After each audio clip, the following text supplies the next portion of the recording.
going to get started pretty quick.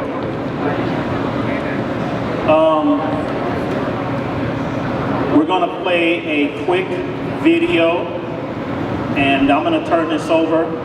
After the video, we're going to follow that program, or we may not follow that program. Hey guys, so my name's Keaton, and me, Matt, and Taryn, we put together a little video. I just want to give a quick shout out to these guys for staying at every meet for like hours to get all this footage.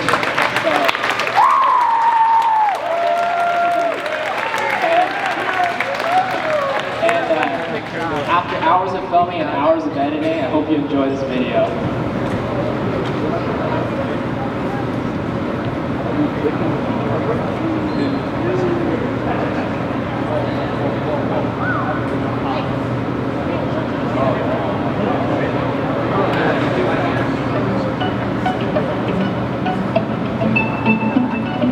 You know, a lot of people don't understand how hard it is to reach HDPR, the effort, the reps that go into it. But if you put in the work, nothing is impossible.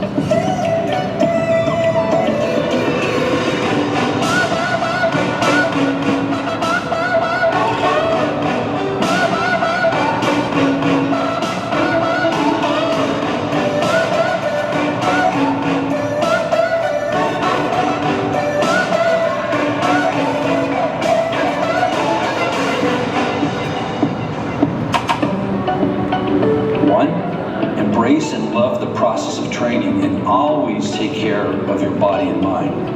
Number 2, emulate how champions think and act by quickly getting past and learning from your unwanted outcomes and mistakes.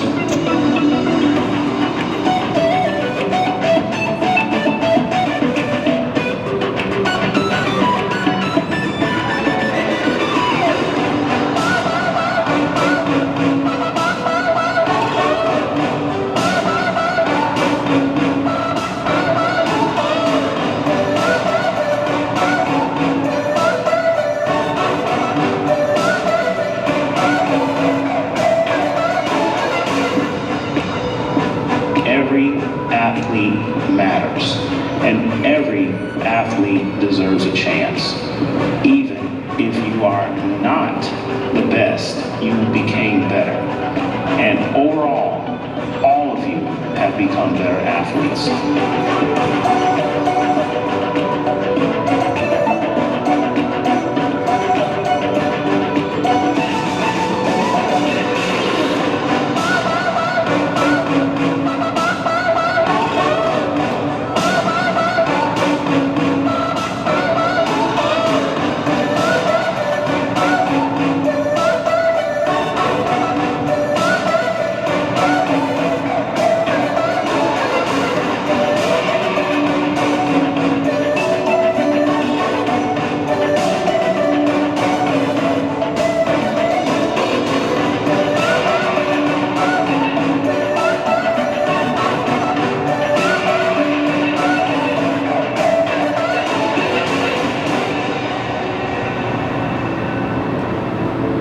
I'm gonna miss my teammates a lot. Like, this bond that you get here is unlike anything else. It's a very unique sport in that sense, and even just the people from other schools too.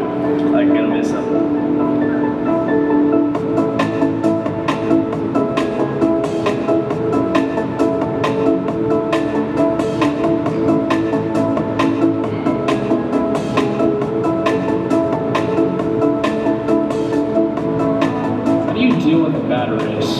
You know, just focus on the next one. It's really all you can do. Yeah, use that anger to fuel you in the next race and just go out even harder.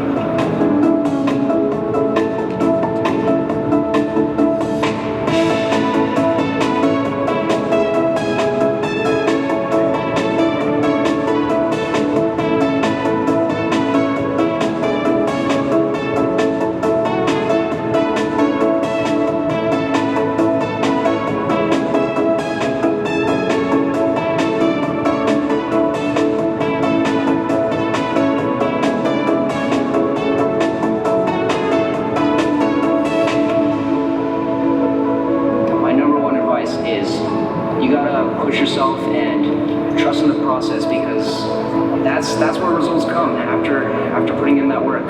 So that's my piece of advice.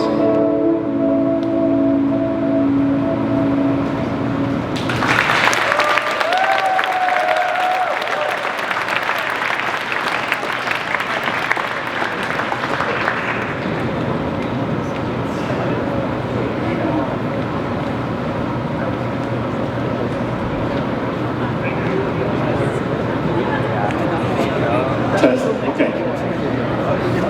So, wow. That was great. George Lucas is out. Anyway, again, welcome everyone. It's been a great season. Did anybody bring some Kleenex or tissue? I'm serious. I really get emotional. Anyway, we're just going to thank everyone for allowing us to coach your children and your athletes, and that was great. We appreciate that. And this has been a great experience for me. I'm going to turn it over in a minute. However, as you see on the back page, things may change. We are going to make one change right away. If I can have all the coaches come up real quick. And so I know we introduced ourselves early in the season, but if we can just come on up real quick, Coach Slover. So quickly, this is your 2023 coaching staff.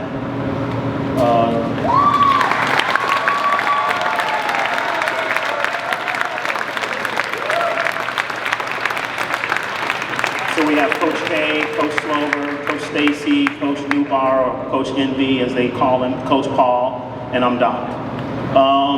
Again, I just wanted to make sure everybody knows that, and we are going to break order. We're going to start this with one of the most important awards. It is critical, and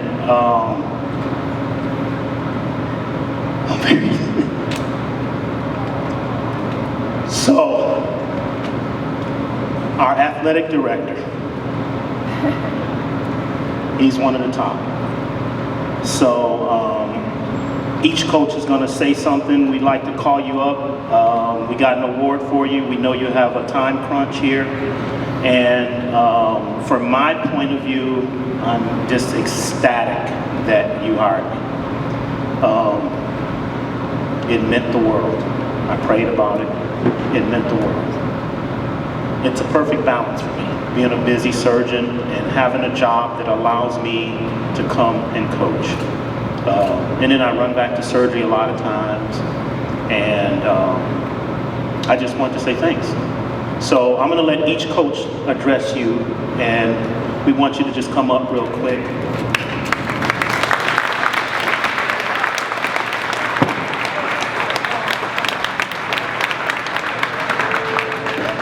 So I'm an old guy, and my kids, Zach and Andrew, went to school with Ken. And when I told my son Zach, who was a water polo player here, that I was interviewing for the cross-country job, Zach called Ken and said not to hire me. So thank you for not taking my son's advice. And I really appreciate what you did. Thank you, Ken.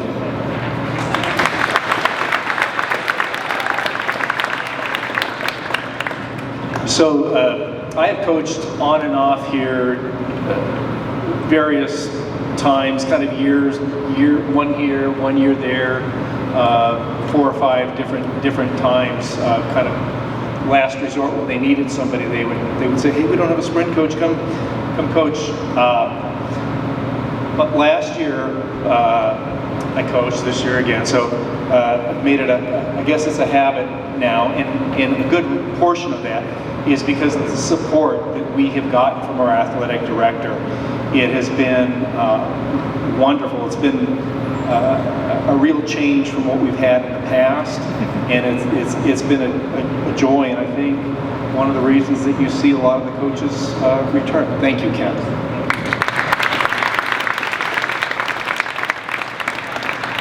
So this is my first year back coaching. I coached about 20 some odd years ago, and used to teach high school biology here at the high school.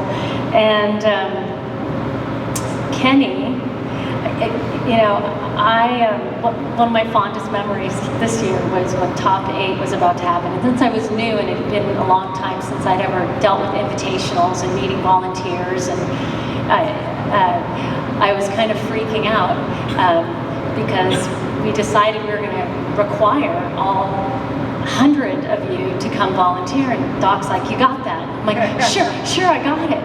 And then as I'm sitting here madly trying to do spreadsheets and figure out every kid needs a role, they can't just come, I don't want to waste their time, they need a role. Kenny's like, "Stacy, you just can't stress, just no stress, it's all going to work out." And I have never seen, I don't know how you do it, I think you have eyes in the back of your head. He sees and hears everything, and it always seems like right at the moment I need the support, you come from behind and say something motivational, and he works harder than I thought I worked hard, and you're nonstop, nonstop. So thank you for being here.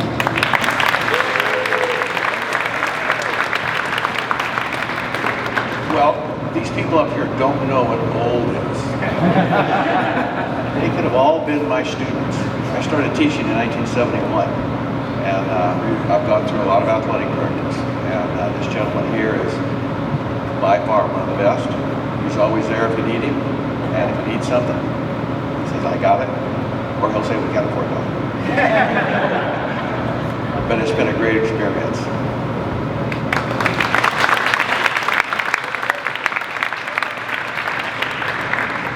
Us as coaches could not do our jobs without an amazing athletic director. The experience you have as athletes and as parents directly impacted. Because if we had to spend the time to do all the things that Kenny does, we could not do what we do, right? And this is the hardest working man here. And I come by in between classes and bump around, and he is on that cart doing this, that, the other thing. And I'm like, "Hey, you need some help?" It's not guy. He allows us to actually create champions, to give you guys the greatest experience possible. And without him, we just could not do that. So he directly impacts how you guys have your track season and how you guys interact with us. So I just wanted to kind of point that out, because it is absolutely this for that situation. Great job.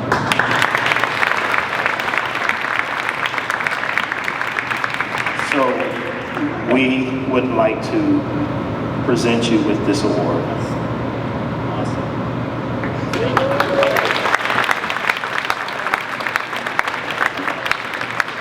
I'm totally blown away. No one's ever done anything like this for me before, so I can't thank you enough. I love what I do. I was just talking to Coach Slover. I have a lot of days where it doesn't feel like work here, and so I'm truly lucky for that. I still love showing up every day. My job as athletic director is to support all of these coaches so that they can coach, and I do it usually with a smile on my face. But there's another group I want to thank, and that's all of our parents here this evening, because without you, none of this would be possible. You're here, you're volunteering, you've made a significant financial contribution, which is greatly appreciated because we spent a lot of money this year.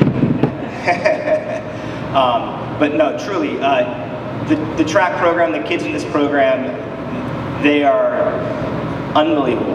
And it's been a true joy working with them, and the amount of support and their hard work. I mean, it's really a testament to you as parents and the young men and women that you're raising. And so we're thankful that you turn them over to these coaches and let them do their thing. And the future is looking bright. So thank you. Thank you again. And he does have to leave early, so I'm now going to revisit the program, and we're going to go with Coach Neubauer.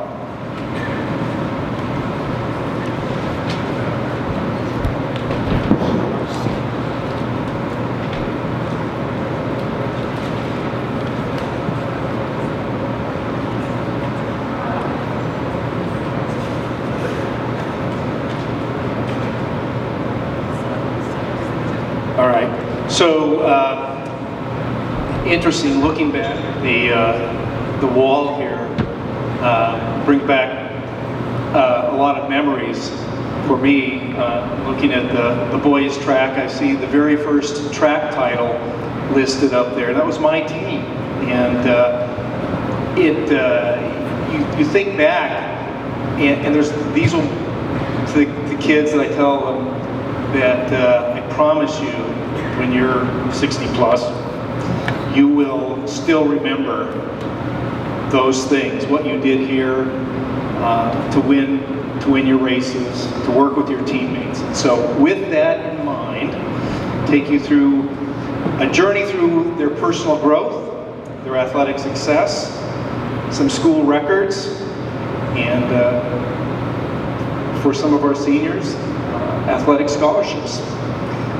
So a view of our ups and downs, the ins and outs, the good times, the bad times, and the Los Gatos times. So with your host. So I'm not sure who put that in there, but I'm going to find you guys. And you know what the punishment is.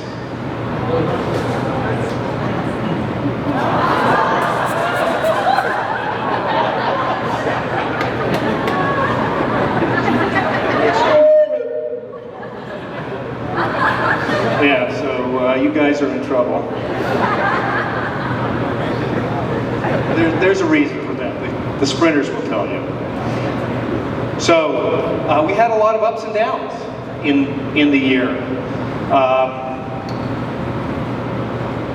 This happens to be one of them. We went up a lot, and after we went up, we went down. Then we went up again, and again, and again. So here is one of our not so good times. This is what I call the ins and outs. So here, in this case, this is Jake having an out. I'm not sure what he had for lunch, but whatever he had for lunch, it came out. Here's Emma. It's this is just the boys, right? But Emma, I thought when I saw this picture that, well, that's so nice of her. She's sitting down, enjoying, relaxing, enjoying the wildflowers before she throws up.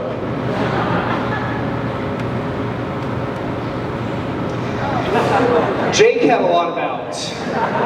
He, for whatever reason, the effort that he put in had a lot of outs in it. This is also a very favorite of mine. You know, after you have the ups and downs, you have the good times, right? You just get to lay down, hang out with your friends, and enjoy the day. About the beautiful Los Gatos Hills. Here's one of Levi. So I'm not sure. So this in here, I think this was not a good time. This is where we get into the good times, bad times. This is probably one of the bad times for Levi. And I'm pretty sure that Levi was having an out here as well.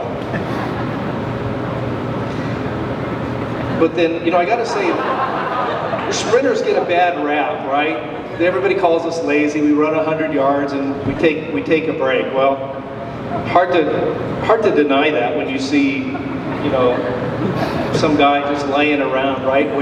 Killing time. This is a great shot, and hopefully you can actually see their faces, because what you actually see is if you've ever pushed yourself so hard, you're mentally exhausted, not just physically exhausted, but mentally, and their eyes are literally thousands of miles away as they try to recover. And they will literally sit here, we'll do our workout, and this is about a 15-minute recovery before they can get up and go. We talked about that when I had to go through this, I literally would not drive for a half an hour because I wasn't coherent enough to drive after we did this. But at the end of all that work is the reward. To be acknowledged, to get invited to Arcadia, to be one of the best in the state, one of the best in the country, and have your peers recognize how much work you've put in, how much you've accomplished.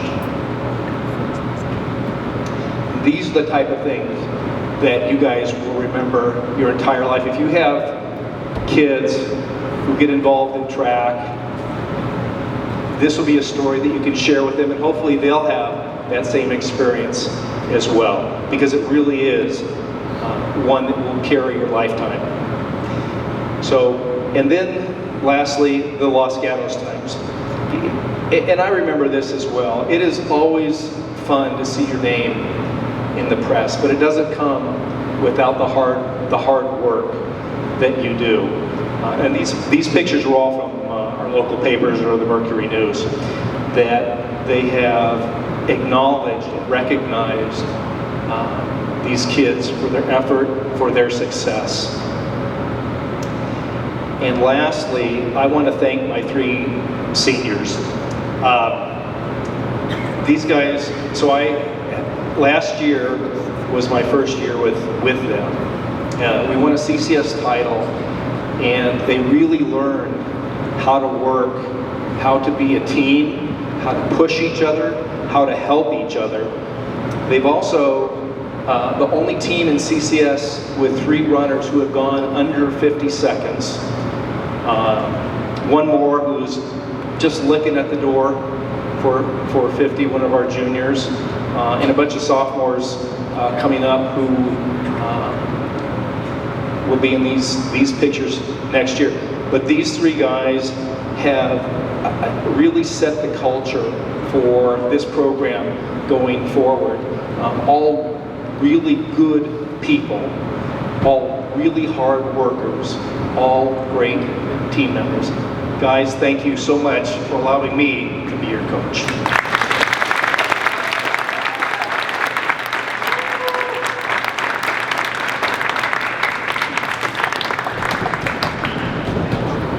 Okay, that's hard to outdo too. You went to George Lucas, right? Okay, relay skits. Anybody have relay skits? Yes or no? We don't have to. You do? Oh, come on down. You didn't do your relay skits, or you did? Huh? No? No relay skits? You got one.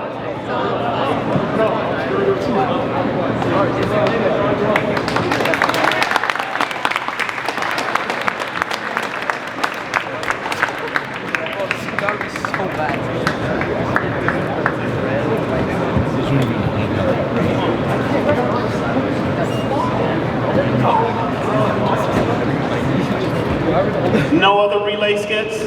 No? Okay.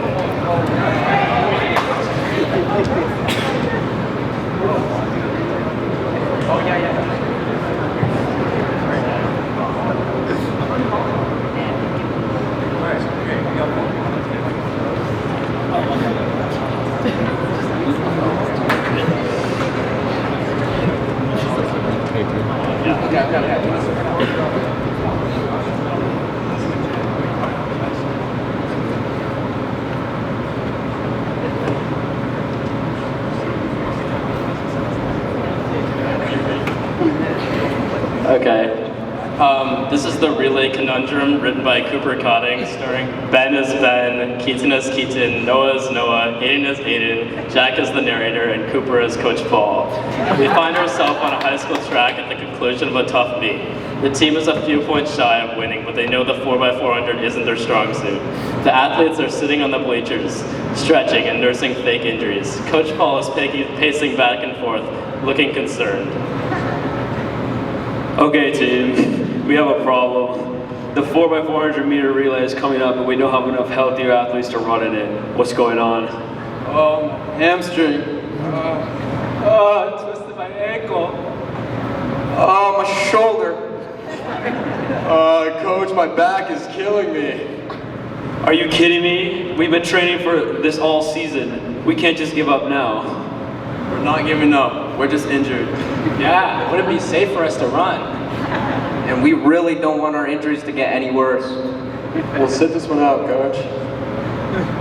All right, I guess I'll have to run the relay myself. What? You guys left me no choice. I'll just have to step up and lead by example. I guess we'll have to see you from the sidelines, Coach. Don't pull a hamstring now. You got this, Coach.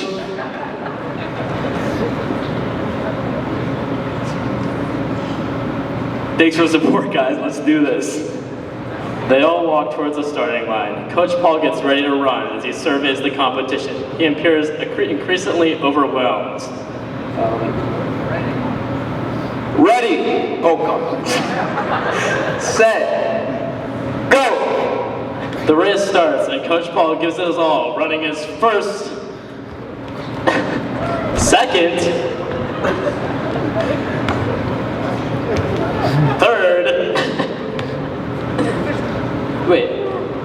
Through the fourth lap, Coach Paul is exhausted and in last, but somehow manages to sum up some type of otherworldly strength that propels him through a 33-second last 300 out of sheer grit and love for his team.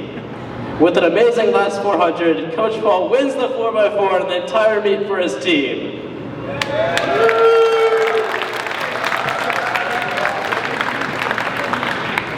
Great job, Coach.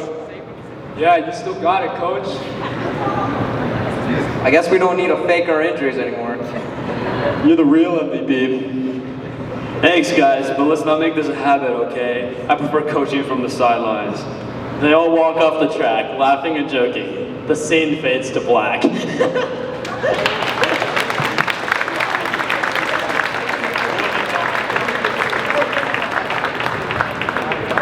Very well done. Are there any other skits? Oh, we have another skit. Let's go, let's go. Come on. Oh, we have another skit. We have two more. Come on. Go set it up. Remember, this is your banquet. This is your banquet. Okay, here we go.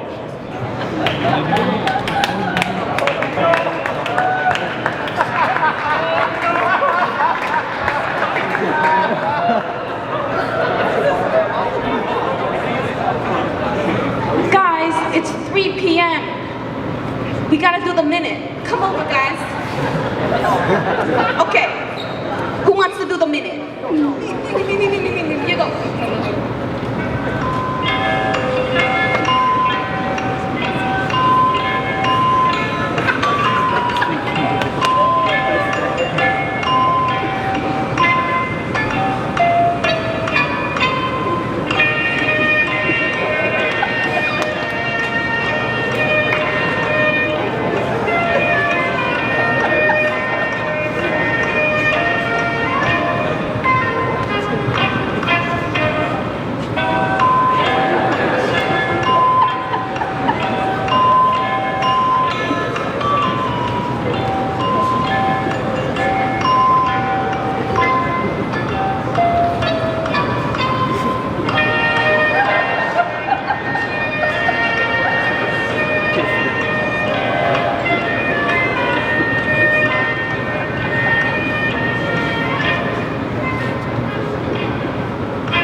quick.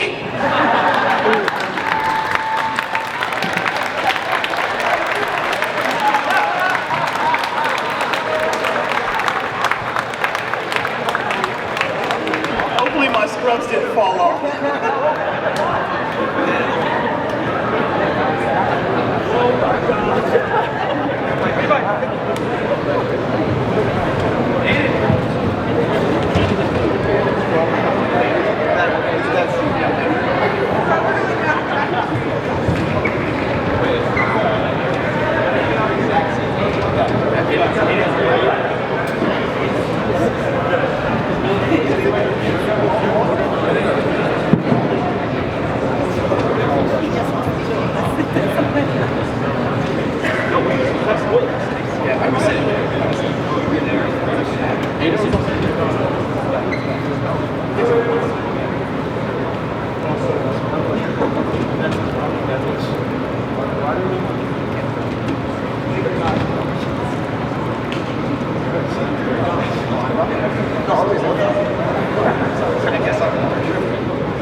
Alright.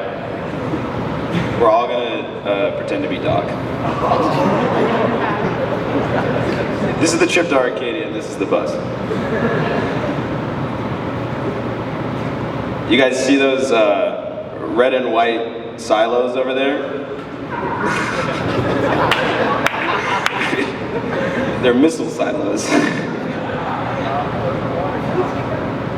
No? Those are missile silos. Alright, Brady's turn. Alright guys, I've been crunching the numbers. The whole team, if we all PR by like 5 or 10 seconds in all events, we're gonna win nationals. We will, easily, not a doubt. I know we can, I believe in you guys. Alright.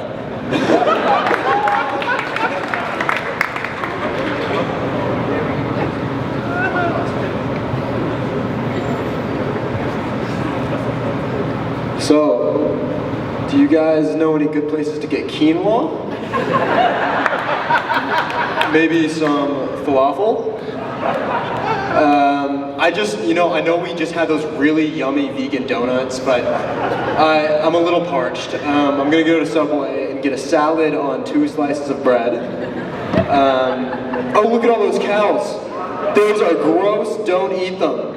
They smell bad, don't eat them. Aiden, put a shirt on right now. Put a shirt on, Aiden. Whew. Whew.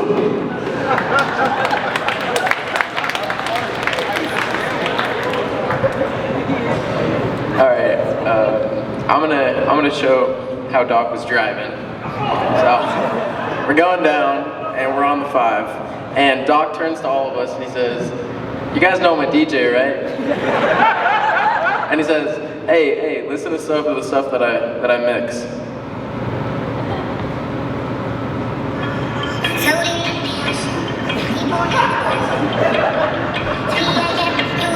Oh wait, this is the wrong one, Sorry guys. Oh no, this is me in 2017. And my thing was the hats. Like I always had a cool hat.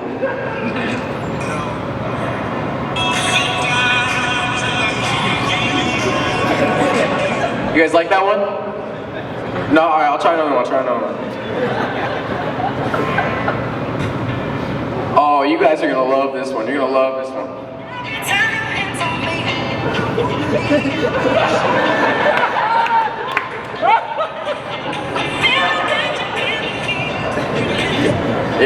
Yeah? No? Alright. We're turning on the radio.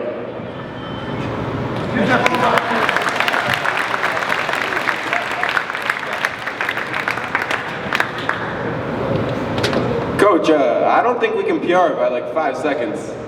Oh, no. No. With the Vertimax, we'll be sent to the next level. We'll go pro. You'll push yourself past your limits. and we will be there.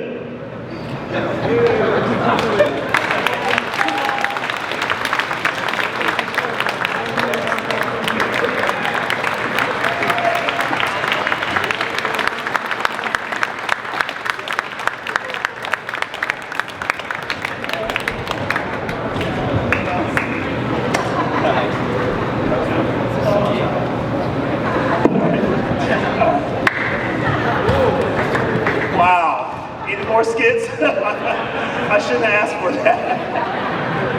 Oh my gosh. Wow. Okay, student to student. All right, you're on. So you're going to present to whoever, underclassmen present to the seniors. You can come up. Any of you ready? Okay. Let's go, Madden.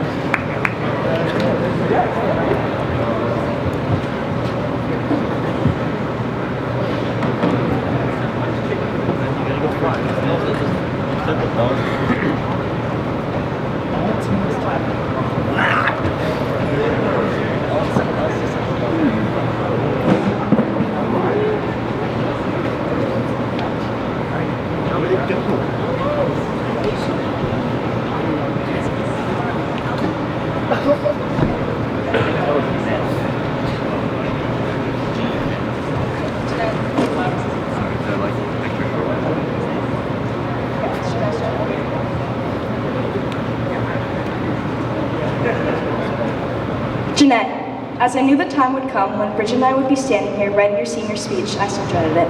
I feel as though I've been writing the senior speech since the second last season started. The memories we made these last 2 years feel like a lifetime. Jeanette, you are not only a teammate, but a best friend. I remember the first time I met you, and you, for some weird reason, had a megaphone to yell at us during warm-ups. Some things clearly have not changed. Being the only freshman doing preseason with you last season, I was always scared to talk to anyone at first. But you made me feel so welcome and so loved by the team, which I will forever be grateful for. Over these last 2 years, we have shared so many memories, some happier than others. Either it be crying happy tears after a great race, you holding my hair up after a hard workout, or you getting mad at me and Bridget for eating pizza and chips when we were supposed to be protein loading. This has been the best times of my life. You're truly a remarkable friend and even more of a remarkable athlete. The smile and positive attitude you bring to the track never fails to put a smile on my face. You have taught me how to stay calm in times of stress and to always leave my all on the track, especially in that last 200 of the 400. Jeanette, I will miss you so much. You have been the greatest older sister and teammate I could ever ask for, and no one I'd rather suffering through 300s and long hills with. You have taught me so much throughout the season and last, and I will cherish every moment we have spent together. I'm so proud of you, Jeanette, and I can't wait to see how amazing you'll do in college. It has been an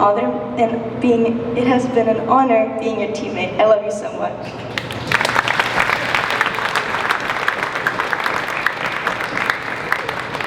The impact and influence Jeanette has had on my life, has had on me in the past year, has changed my life. I also truly believe that if everyone in the world had as kind a heart as she does, the world would be a perfect place. The feeling I get when Jeanette is proud of me for working hard or running PR and her overall excitement is something I will never forget, and I know Emma won't either. The past year, I looked up to Jeanette as she played the role of an older sister, even though she got her driver's license after Emma. Whether she is helping me with school problems, helping me through a hard workout, or just there for me when I need a hug, everything feels better when Jeanette does it. Emma and I will cherish Jeanette as a role model and as a best friend for the rest of our lives. Her positivity and smile made the pouring meat at Palo Alto feel warm and sunny. Her confidence and self-love inspires me to be a better person and to be just like her. Throughout the whole season, Jeanette has kept Emma and I in check, whether it's telling us to stop complaining and finish the workout, or shaming Emma for her bad eating habits. We wouldn't be anywhere near the places we are today without her. Words cannot explain how much I appreciate you, Jeanette, and I'm not sure how I'm going to let you go from my daily routine. One of the main reasons I procrastinated writing this speech was because I didn't want to think of the fact I won't see you every day after school. It amazes me how good your season was this year and how you were able to PR by a whole second every meet. I cannot explain how proud I am of you and for not only pushing yourself in track, but academics as well. I am so thankful for you and I'm going to miss you every single day. I love you so much, Jeanette, and I cannot wait to see what you become.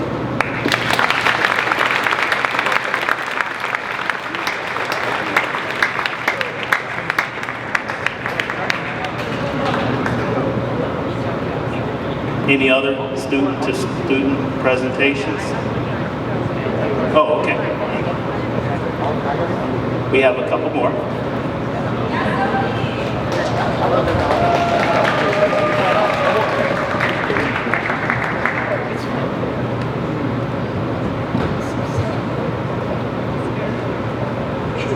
Sophie, it's hard to know where to start when considering all that you've brought to our team throughout your 4 years here.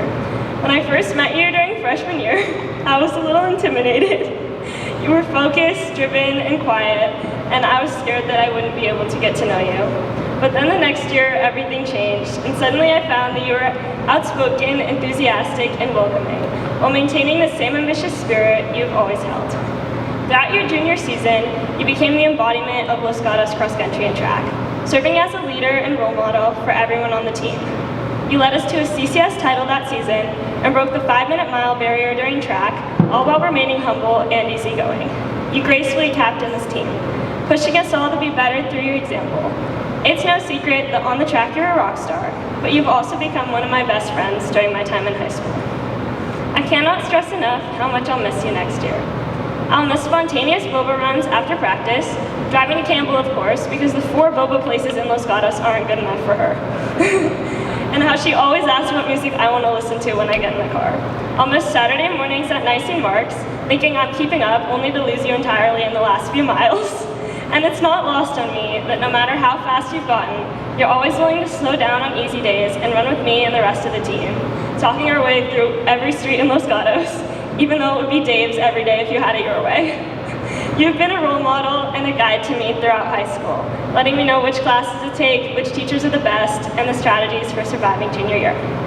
I'm so grateful Berkeley's only 58 minutes away, without traffic, I checked, because rest assured you'll be receiving many visits. Your new teammates don't know how lucky they are to have you, but I'll imagine they'll learn soon. I'm so sure that you have an incredible and bright future ahead, and I can't wait to see all that you accomplish. Thank you so much for being a great teammate and friend these past 3 years. We all love you so much.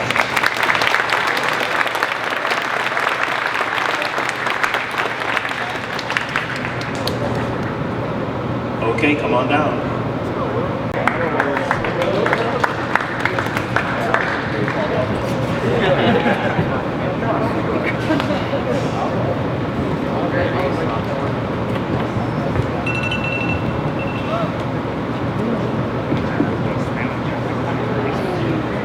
I think you gotta stand up. You gotta stand up.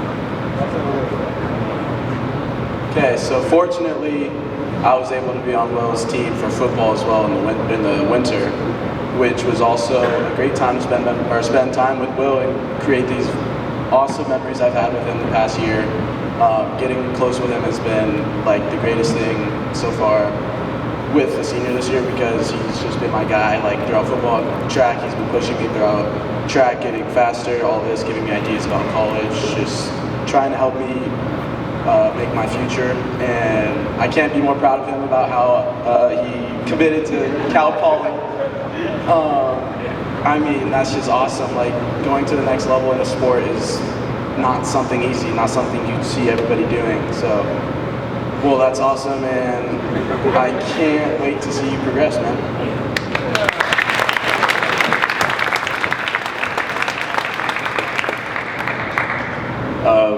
Will's helped me through a lot, actually.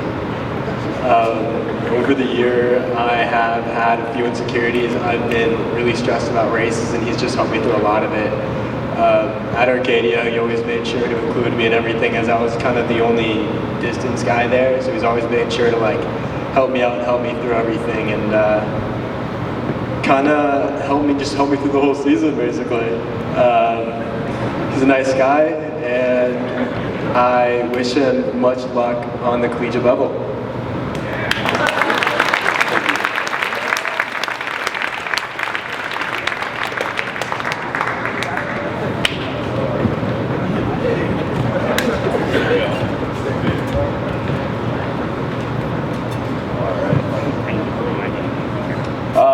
Hello everyone, I'm Henry, and I gladly get to talk about Levi. Levi's someone who, for me, it was my first year of track, and him being the captain and one of our fastest and best runners really, sorry, let's restart this. All right. Hi, I'm Henry. This is Levi, and I gladly get to talk about Levi.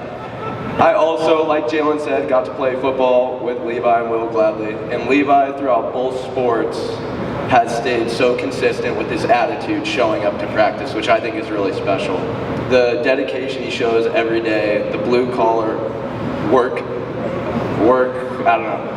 My bad. Anyway, all I'm trying to say is the kindness, empathy, and just smile Levi shows up with every day is real special. And I know that it will take him far, and I'm just glad to be able to watch it every day. So.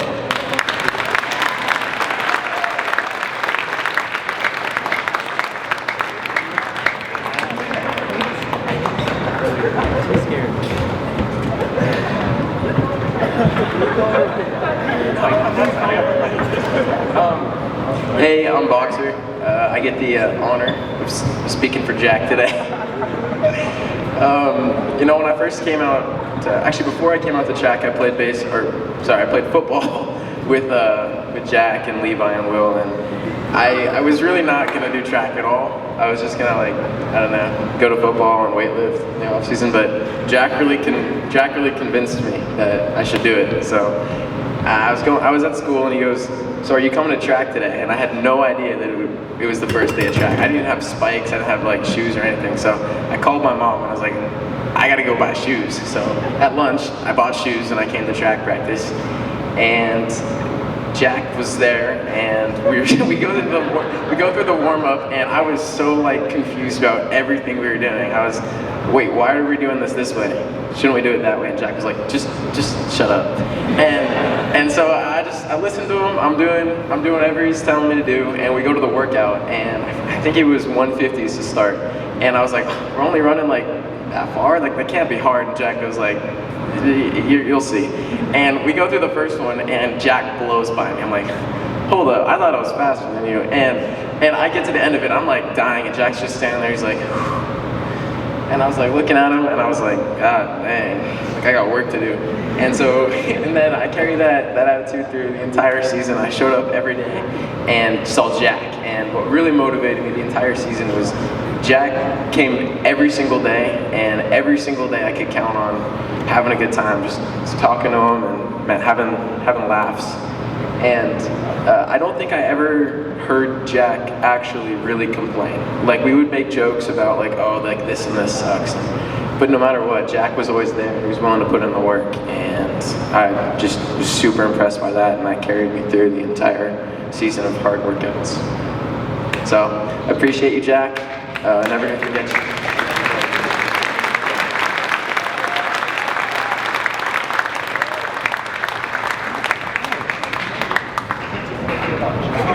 That was the point.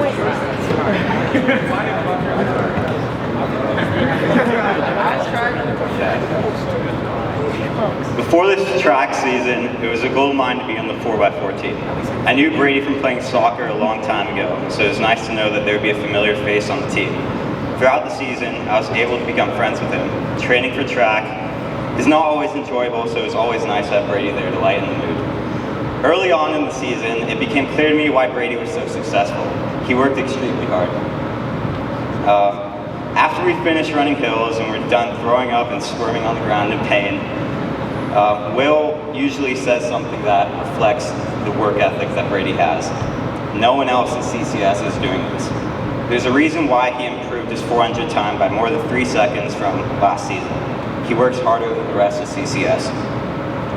Being able to see your teammates progress is one of my favorite parts of track. Seeing how much work they put in and then watching that work pay off is always exciting to see. Throughout the season, I was able to see the bar continue to rise for Brady, and it was extremely inspiring for me. When I heard he was committing to Tufts, I was extremely excited. There's only a small group of people who deserve that success as much as him. Being able to train alongside Brady has pushed me to be a faster runner and harder worker. I'm extremely lucky to have an amazing example to follow, and I'm grateful to have Brady as a teammate.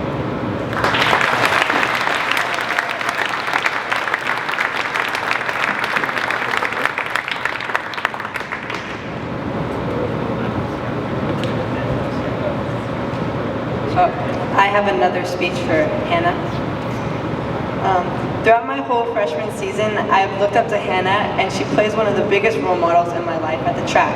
Hannah has taught me that even if I may be stressed or anxious before a race or a jump, if I have confidence in myself, I will get through it. Thank you for always being there to check up on my injuries and make sure I try not to run through them. I cannot thank you enough for how much you have been there for me this past season and how much of an inspiration you are to me. Your athletic abilities are incredible, but it's your kindness and the ability to see good in others that inspires me to be a person like you. I cannot wait to hear everything you do at Santa Barbara and everything after that. Thank you so much for everything you have done for me. I love you.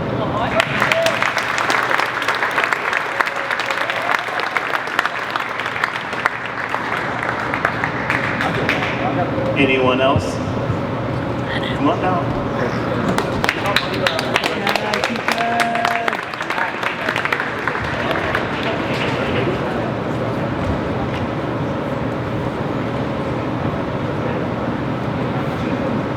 This year was my first year of cross country and track, and I couldn't have done it without Keaton. Before the track season started, I was invited to go on a trip to Tahoe with all the other cross country guys. Before that, I'd never met Keaton. Maybe once I'd gone on a run with him.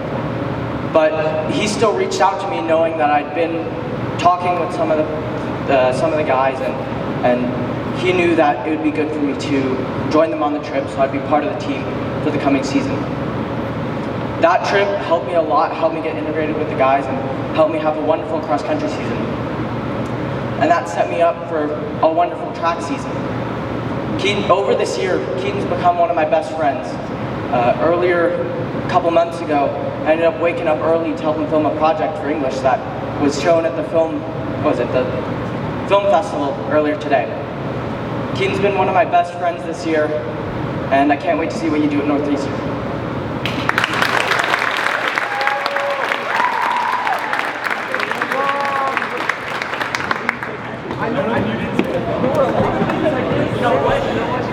Remember, this is your banquet. We're just here.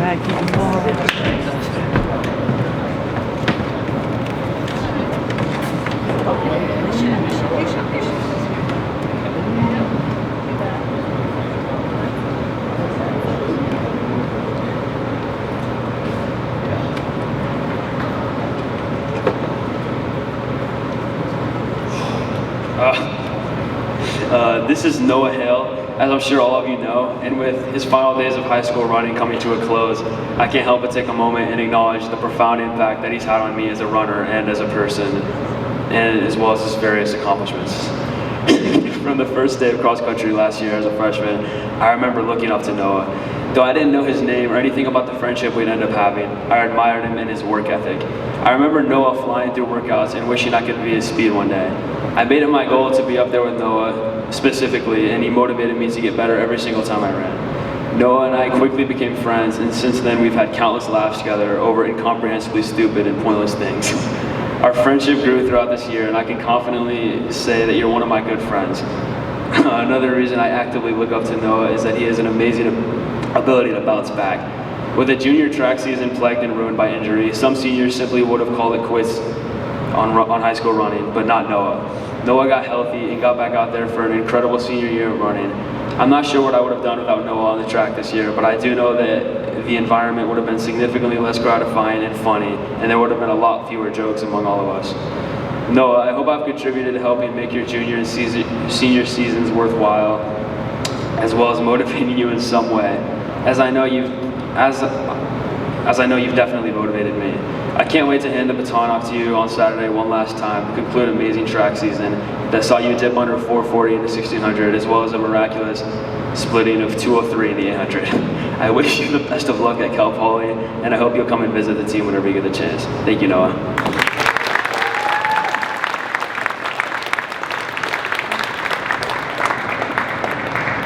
Anyone else? Okay, come on down.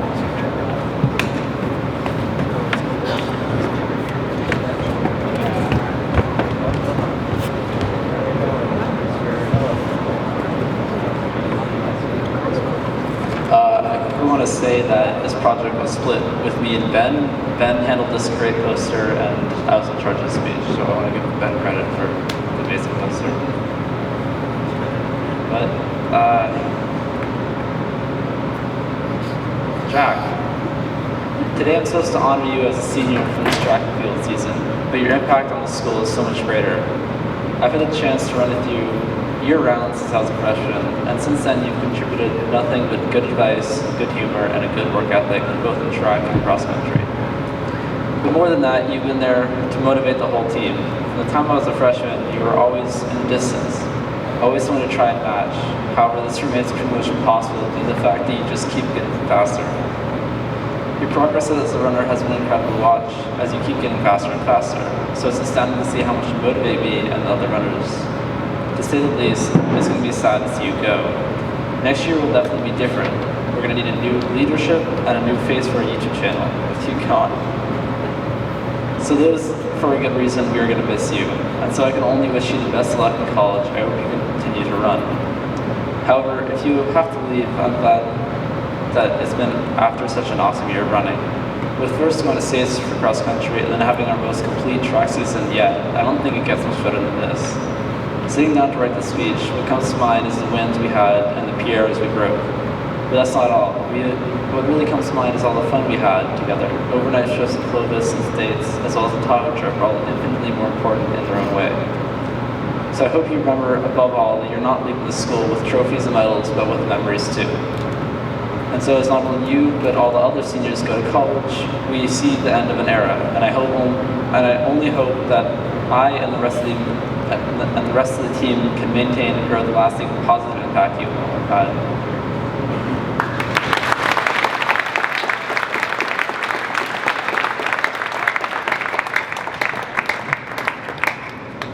Anyone else? Come on down.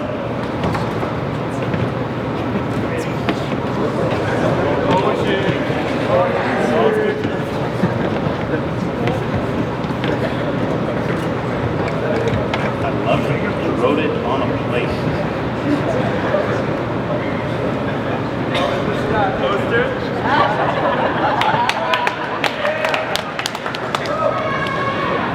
Alright, ladies, gentlemen, athletes, coaches, and honored guests, I'm Constantine, and today we gather as a group to celebrate people who have dedicated their lives and training and long hours to work in track and field. And one person who I really want to mention here is Alex. So Alex, you've definitely left a huge mark on this program. From the countless hours that you spent to numerous competitions, you've really made a big impact on everyone, but especially me. For example, I still remember the day I first met you. It was right before my freshman year of track, and I was in the weight room doing some weight training before the season started. I was chilling in the corner with my 25-pound weights, and I see this guy with like a 500-pound squat in the corner, like literally repping like near our school record for every lift, like bench press, deadlift, squat, he was doing all that. And then as I watched this, like me and my friend are up to the floor, right? We're just like singing, like we're just like chilling with like, we're just curling 30s, right?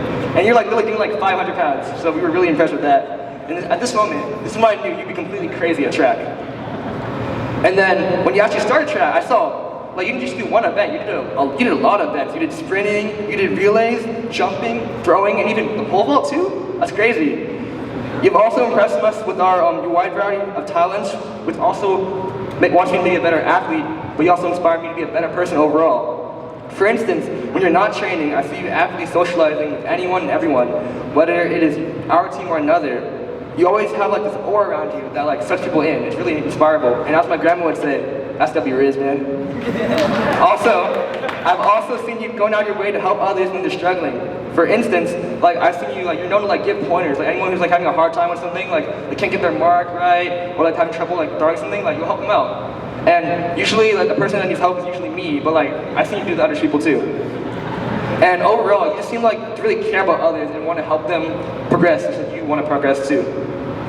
And Alex, overall, you have faced both victories, mostly victories, and some defeats, but you've overcome obstacles, grown stronger with every stride. Each step you took, each jump you made, each throw you launched has really represented a commitment to personal growth, not only as an athlete, but you've also grown as an individual too. And I hope your journey at UCLA goes as well as your track season did. And overall, now everyone, let's hear for Alex Denman, one who has inspired me to be a better runner and a better person. Also, I didn't have time to make a poster, so I had to play instead. Shout out to Alex and I got excited too. Thank you. Anyone else? Okay. Andrew.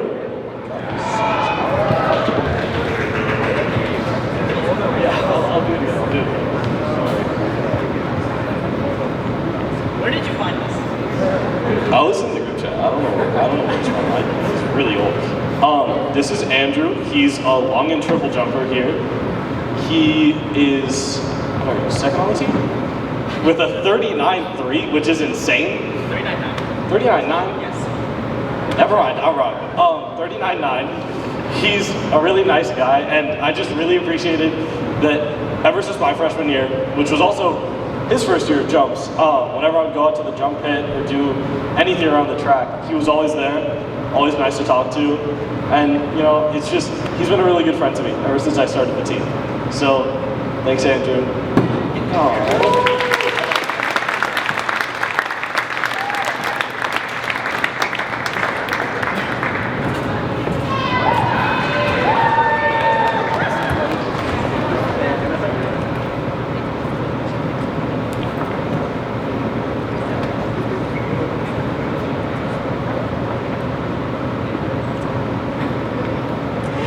Abby is many things. To other people, she is intelligent, she is competitive, she is accomplished, she is comedic.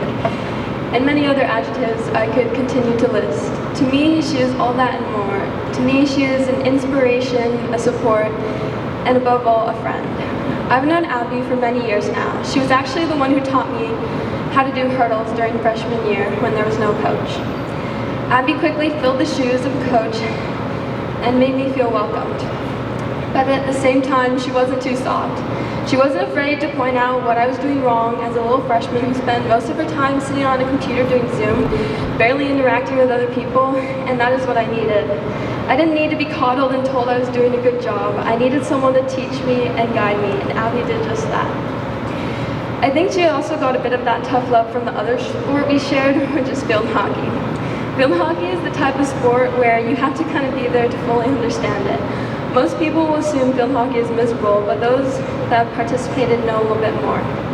I'll admit it is a little difficult at times, but when it brings friendships with people like Abby, I'm willing to withstand the hard times. Speaking of field hockey, I've actually already given something of a speech quite similar to this for Abby back at the end of that season, but I'm gonna say it all again because this amazing person right in front of me deserves it. Abby so effortlessly makes me smile. It's like I see her and suddenly my bad day disappears as she immediately goes to hug me and tell me about her day or other stuff. She is a constant in my life that I've never had to worry will disappear. Even after missing her at track while she was at soccer, as soon as she showed up, she was jumping into everything, literally, considering she does triple jump, high jump, and hurdles. From the first day she arrived, I knew the hurl crew was back together again, and even if it took some adjusting at first with the new freshman additions and Stacy, I loved being on the team with you, Abby. And I loved every time at the end of practice you asked if I wanted to go to Boba, and we just sat there for an extra couple hours after practice talking. I loved judging Matt with you because, of course, that occurred a lot, and when we'd go out to dinner after meets with you guys, Colin, Jen, and anyone else who came after. Sometimes I would just sit back and wish that those moments would last forever, because honestly, I have no idea what I'm going to do without you next year. You've been an ever impactful part of my life, and when you leave next year, I fear it will feel wrong. I'm not sure how I will suffer through field hockey without you, or get ready for a hurdle race without you right there beside me.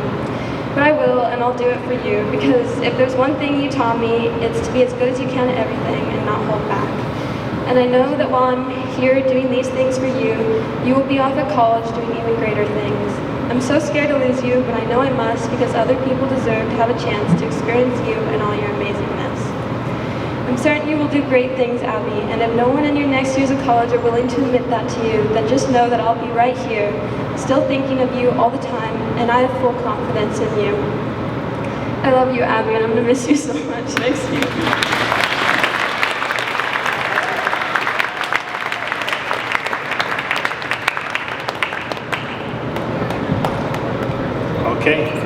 More?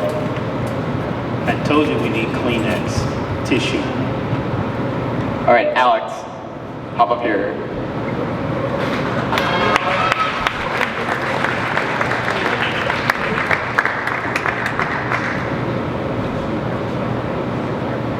All right, I know everyone's tired, so I'm gonna keep it short and sweet. Alex, nice guy. Thank you. I'm kidding. So Alex, a fun fact that, oh yes, give him the poster. Yes, you get the poster. Don't worry about it. Don't worry how I get the photos. Anyway, Alex, fun thing about Alex is I've actually only known him for a couple months now. I met him at the beginning of the soccer season this year at the school. And my first impression about him was how nice and funny he was. Quite the jokester, as you can see in the photos that you just put down. Anyway, throughout the season, I got to know Alex as a better fellow defender. He was a really easy to talk to guy, always looking out for others, and always taking care of the team. He also has a really cool car, just because that's also important to know. As the soccer team came to a close, however, and the track season began, I was able to even better know Alex. Throughout the season, he was an incredible, talented athlete, ranked very well in sprints, particularly the 400, as well as relays. But to me, the most important thing was his attitude. First, he was extremely determined. Every practice, he was there. Every meet, he was there. Every time we were working out, he was there. Alex was very committed to the team, always looking to improve his speed and technique. Now, second, and this is very important to me, he was very, very humble about it all. I would often go up to him after a meet and ask him how he did, which he would usually respond to with his time, followed by something along the lines of, "It's okay, I guess, it's not the best." Here he is running up a sub 55 second 400 meter and talking about how his time is quote unquote okay. Never once did I hear Alex brag about his times, talk about winning, or criticize others. He remained extremely humble, gaining my respect even more. But like I mentioned earlier, his main standout quality is his kindness. He's constantly looking out for everyone on the team, doing his best to help others. He's someone there that's easy to talk to get along with.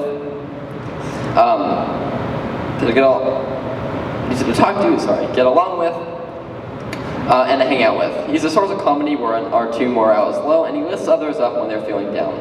He's always there for anyone. Alex, thank you for being the kind, humorous, and caring person you are. Good luck in college. You will be missed.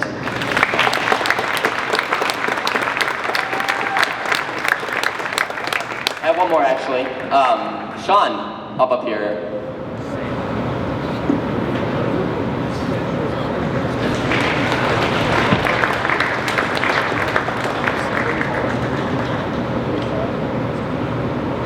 So this one was a little last minute, so I'm sorry it's going to be a bit shorter. So I also haven't known Sean for too long, but I'm definitely glad that I have known him. Again, my first impression of him was that he was a kind, gentle person who always had others' interests in mind before his own. And that impression held up throughout the year. Now, for example, I think it was the top 8 meet that we had. I recruited Sean for the hurdle crew. Now, just for some background, the hurdle crew is usually a group of kids that either myself or Stacy or someone gets together to set up the hurdles and pull them back in when the race is done. It's an incredibly boring job. Fun fact, the people that I recruit for it suck at the job. No offense to you guys, but not great. Half of them disappear in 5 minutes. However, though, when I recruited Sean for this job, he stuck to it. He was one of the only people that I can really remember always being there whenever I asked him to set up stuff, take it down. He always did it. He did a great job. He did it fast. And again, most importantly, he actually did it. Let's see. And I think that says a lot about who Sean is as a person. A kind, generous soul who's always willing to help. He always has others' interests in mind and genuinely cares about his peers. Plus, he's really easy to talk to. Occasionally, I'll see him around campus, either at track or during school, and he'll just like to talk, tell me about what's up, what's new, or what's going on. Sean, thanks for being an incredible teammate, not just to me here, but everyone else.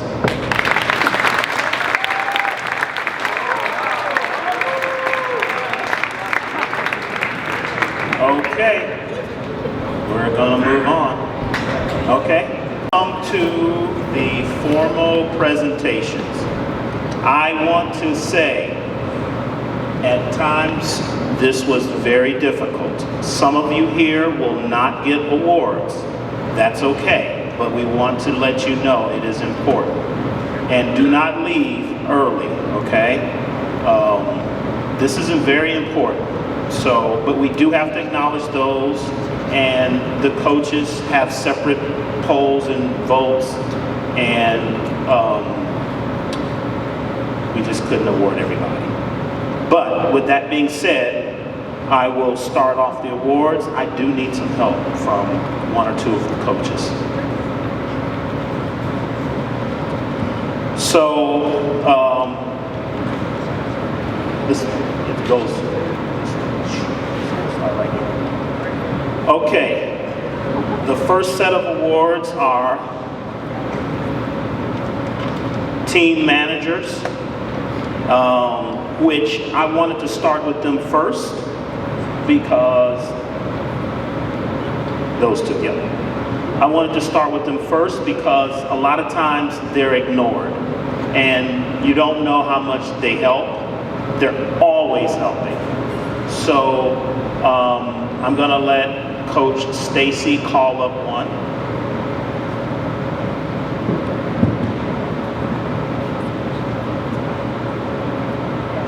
So the first track manager award goes to Colin.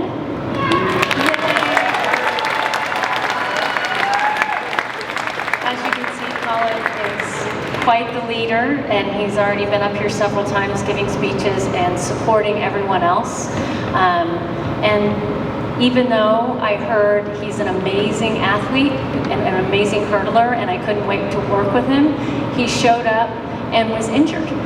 And yet he continued to show up every single day from the beginning to the end as a partner, a coach, a mentor for the team. And I am so impressed with this kid. I mean, I don't even know where to start. I didn't know I was going to get to say anything. But, you know, one thing I noticed about Colin, when he first started, he was with the hurdle crew helping, and he was the glue that held them all together. And he was there for the first few years when I wasn't. So just having Colin there was the foundation. And there wasn't enough for him to do. And I said, hey, Doc, you need help, you need Colin. And so this is how he became the team manager, and even took a deeper, more experiential role here. Do you have anything you want to say? No, I'm just very happy we had you.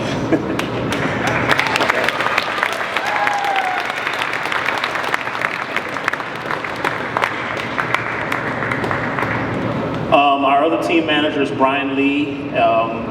He's not here today. Oh. Yeah. So we're going to move right on to our overall team captains and specialty captains. For those, we're just going to call the names, and you can just come up. If any coach wants to say anything about any of the captains, they're perfectly fine. So I'll just go through the names, and we will start with the overall 3 team captains.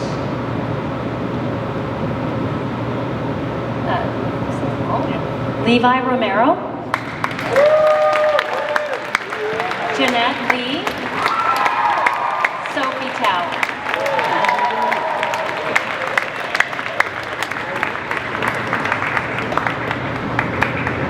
These 3 couldn't be better chosen for the job as overall team captains. They showed up every day. They're leaders, exemplar models, just truly impressive, and you've already heard a lot about them from the speeches given, but just wonderful. I was so glad that the doc said, we gotta have captains. I'm like, captains? What are the captains gonna do? So I was new to this whole have captains, and it was awesome, super effective. Thank you.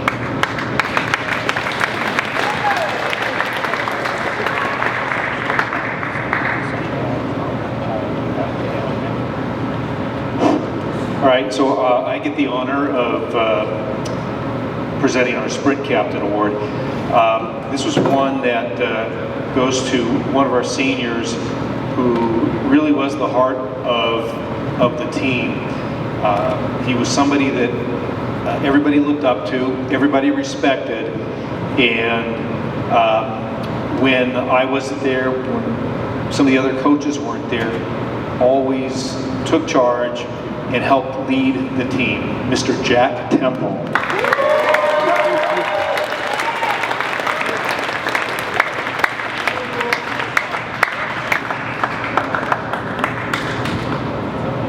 I just have to say something quick about Jack. Just like this guy was one of, not just a captain, but something that I just find so valuable is a kid who's willing to volunteer and go the extra mile and always be there to the end. And so even at the end, when I say, you know, we need help cleaning up, Jack kept coming up to me saying, what else do you need, coach? Do you need anything else? What can I do next? And that's just so huge, right? That's going to get you so far in life, well beyond being a phenomenal athlete. So you just show up and ask, what else? What else can I do? And I hope others will be inspired by that. Thank you.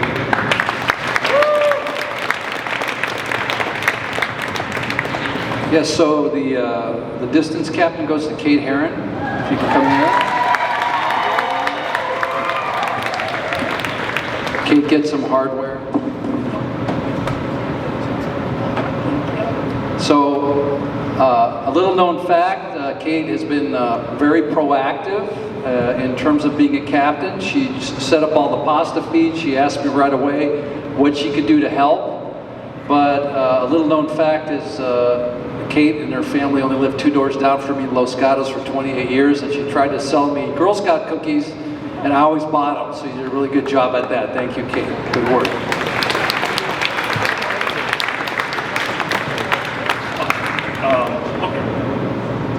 So one more of the sprints, and my apologies for missing this, our underclass captain. This person is my favorite complainer, an absolute wonderful person, and candidly, one of the reasons that I decided to come back. She is, although young as an underclassman, a great leader, a great teammate, a fabulous person, although I've come to realize a terrible eater. Emma.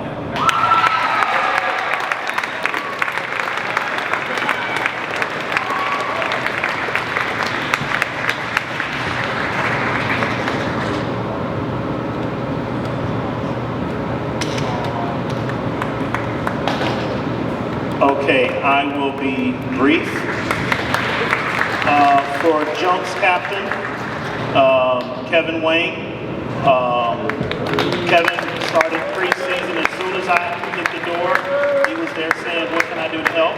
What can I do to help? What can I do to help? And Kevin hung in there, and I'm proud. I look forward to him next year being stronger and going further.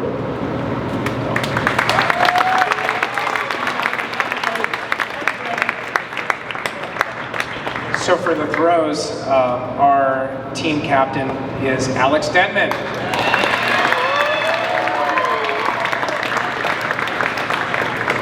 Alex is the epitome of a hard worker, regardless of who's out there or not. Half the time I'd see him on the weekends, because that's usually when I practice. Congratulations. So I'll be out there Saturday or Sunday doing my workouts, and he'll kind of creep in and go on to, who's that down at the discus ring at 5 p.m. throwing?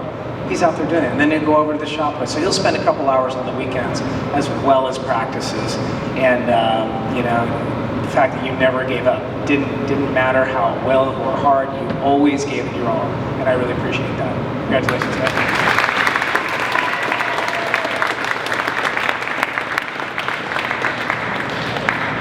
And our pole vault captain, Haley Stone.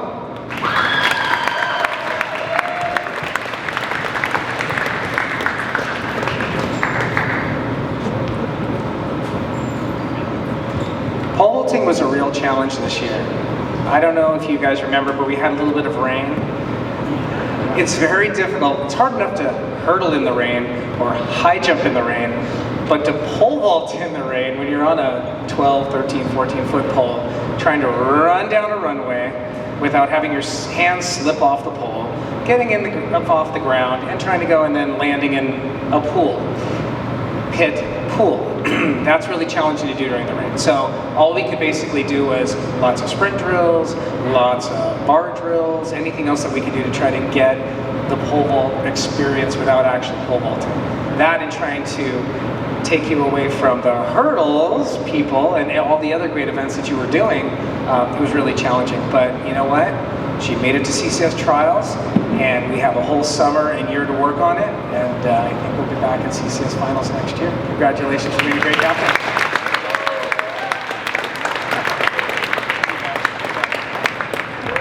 Okay, the next awards are varsity letters. We're not going to call off all the varsity Sorry. One last captain award. Hurdle captain, Colin. Come on down. So I've already gushed and gone on and on, but this is because Colin started as the captain for the hurdle team and then got promoted to manager. So he's the man who never stops going. But I do have to say next year, I hope you're not the team manager because I expect to see you on the track, hurdling. So, one of my rules is all team managers get a varsity letter if they didn't get one. So he had one from last year, I believe, right, Colin? You had a varsity letter from last year or no? You get a varsity letter this year? Yeah, for sure. And so the varsity letters are these, okay? And what we're going to do is the school is going to give them only to the seniors first because they're running out. And so all you have to do is take one of these cards into the athletic director or house 3 and they will give you one of those. So before you leave, if you are on varsity only, you pick up one of these before you leave. That's going to cut off 15 minutes off of our banquet right now. Okay, so we're not going to go through every single varsity athlete, although we really want to, but it's more important that you all varsity athletes get these before you leave, okay? Now with that being said, Coach Paul, you still there? Oh, okay. He has a few other awards, and we're going to go to all league awards. And I'm just going to say the names, or you want to just say the names and I can hand them out? So all league awards means you got top 3. And I may have missed someone. Okay, so please let me know if I didn't call you out, but you had to be top 3. I went through athletic.net and I looked at top 3 in our league. And the principal has already stamped them and signed them, and I signed them and we had them stamped by the principal already. We have them for top 3 freshmen soft, top 3 JV, and top 3 varsity, okay? So, Coach Neubauer is just going to say the names, just come up and get your certificate, and we're going to trim some time down off of our banquet that way as well. All right, for female JV, Ella Craigs.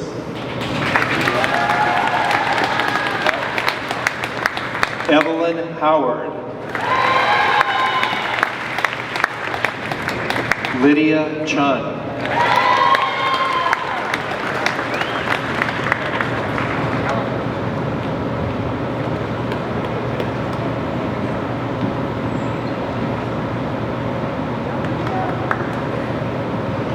Cross-off boys. I'm gonna. Nathaniel Verbacek.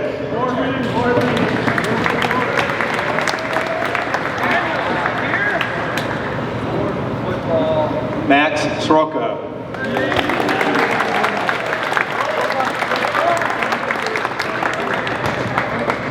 Henry Masters.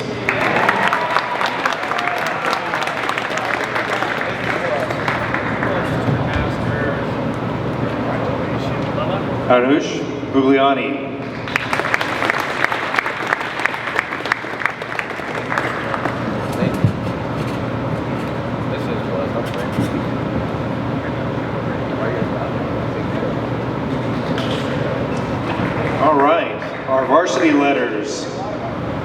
we have a stack. Nicole Steiner.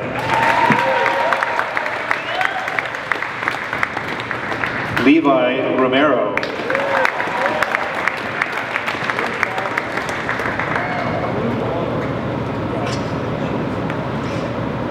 Boxer. I'm not even going to try.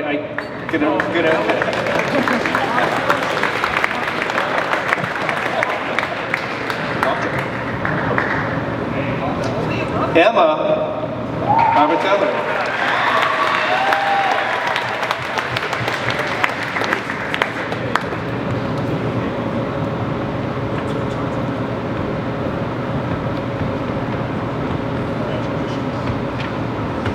Abby Lowe.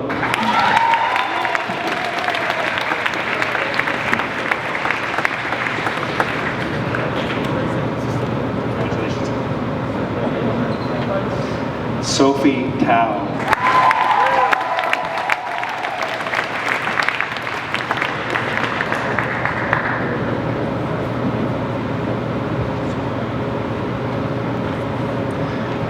Will Brennan.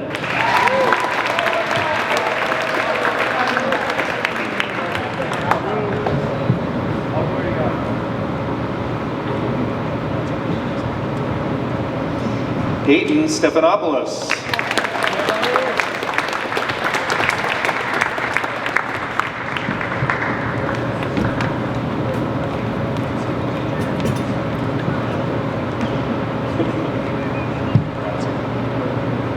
Jeanette Lee.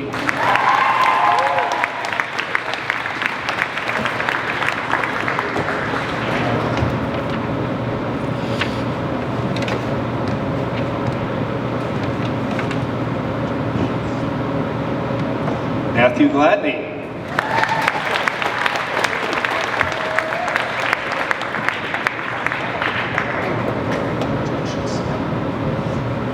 Brady Kamali.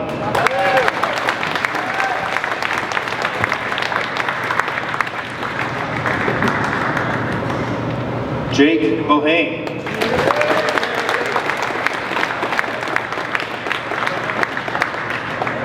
Hannah Slover.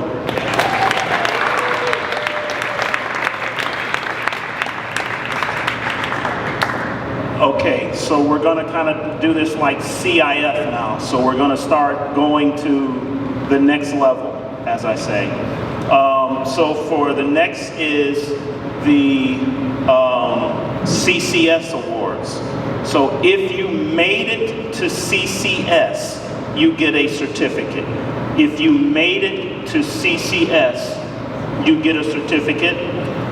After that,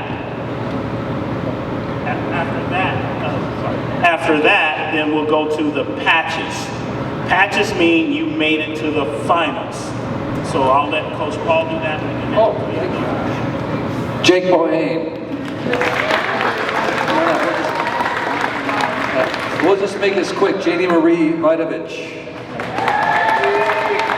Jeanette Lee. Jensen Bidmead. Yeah, I've got Keaton Wong. Jensen's coming down. Distance runners are slow. You can tell they're not as fast as the other guys. Levi Romero.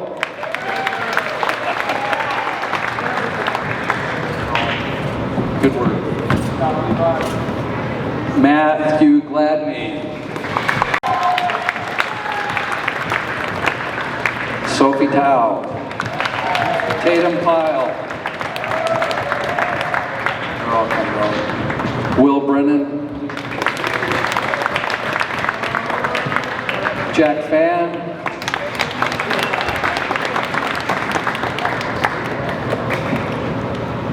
He's coming. Jackson Temple. Who's Jack? Henry Masters.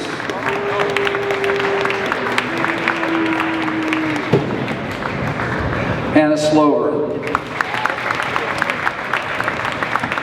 Haley Stone. Erica Snell. Emma A.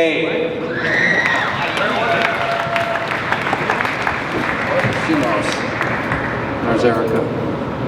Oh, you wait a second. You're Doc. I got that one. Ella Gritz. Cooper Cotty. Bridget Moore. Brady Kamali. Ben Claridge. I can say this. Boxer Kopsak Young.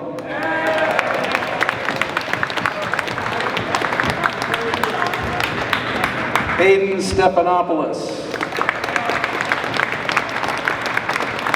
Alex Hansen.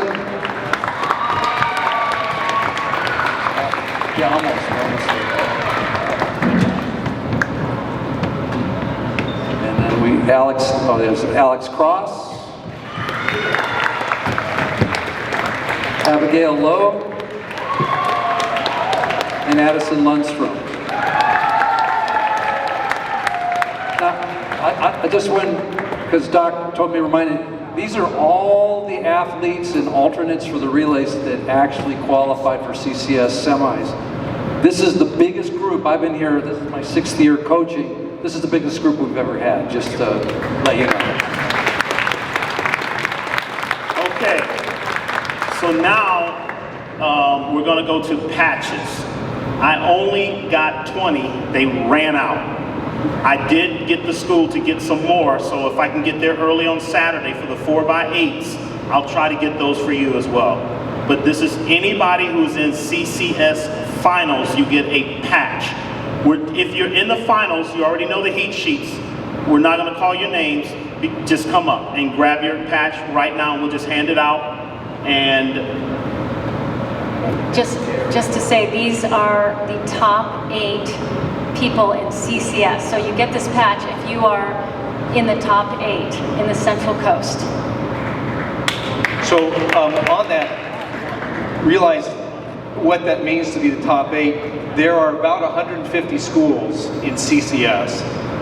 Each event, 3, 4, 5 athletes. That tells you how elite these athletes have become.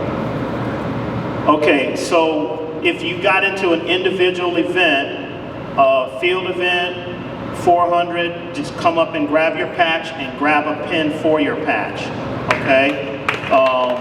These are pretty rare, and they're extremely difficult to get these patches.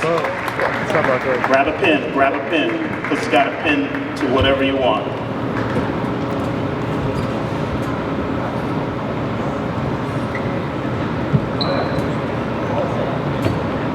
So these patches are pretty coveted, and they're extremely hard to get.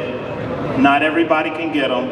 A lot of coaches were mad when I ran up there and grabbed 20 of them. They were pissed. I was like, no, sorry.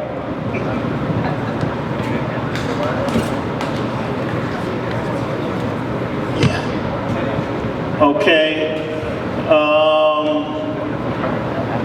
Everybody who's in the finals and the individual events got one. We still have a few more because I want to make sure. So everybody got one, right? Because we're trying to make sure we got everybody who's going to the finals to get a patch. Okay, wow. Yes. Okay, so now we are going to move to more individual awards.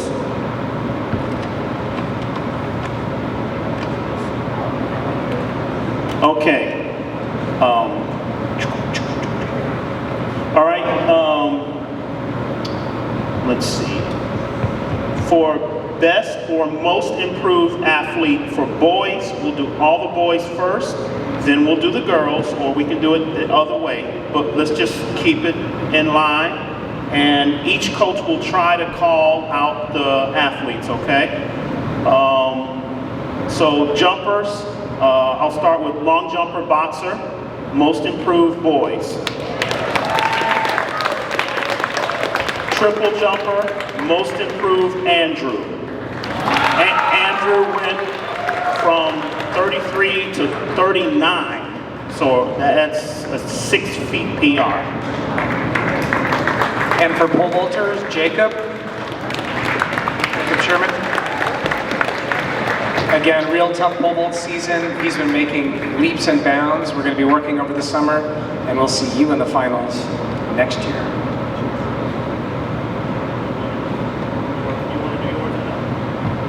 Okay, for high jumper, Jalen.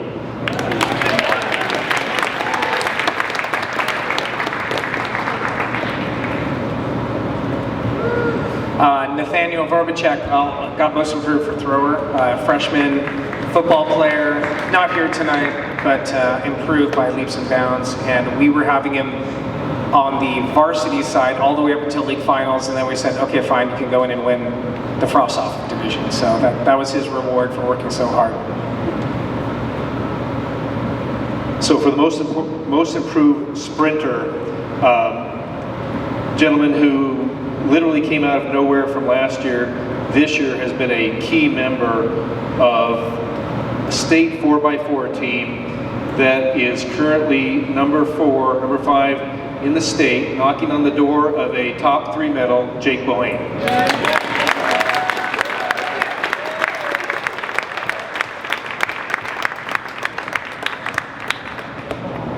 So this is Best Boys Distance. What a shock, Aiden Stephanopoulos. Aiden, along with Grant Morganfield of Palo Alto, are the only 2 runners in all of CCS that have qualified in the CCS finals for the double 1632. Good job, Aiden.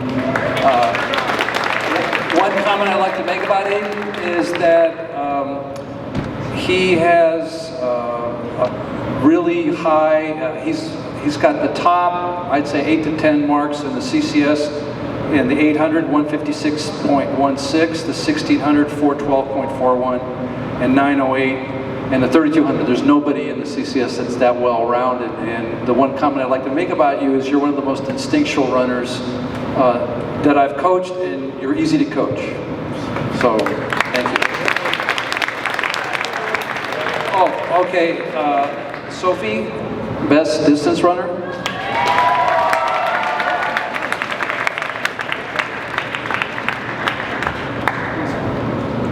There you go, Sophie.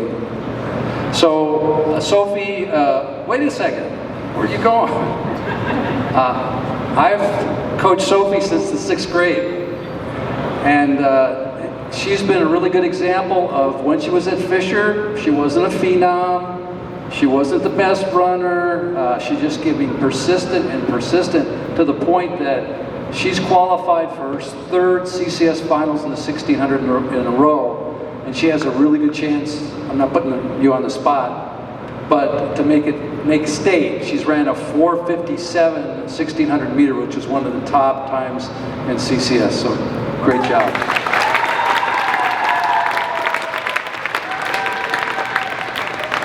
This award is for the best male hurdler, Matthew Gladney. Matthew is our fastest and most beautiful hurdler. He's got the best form we all aspire to follow. Matthew has had a hard season of shin injuries and ankle injuries, and yet he comes out and with pure talent runs at every race a second faster, and now he's 5th in CCS. So with that said, I can hardly wait for next season because you're going to come out stronger, faster, injury-free, and we're going to take it all the way to state.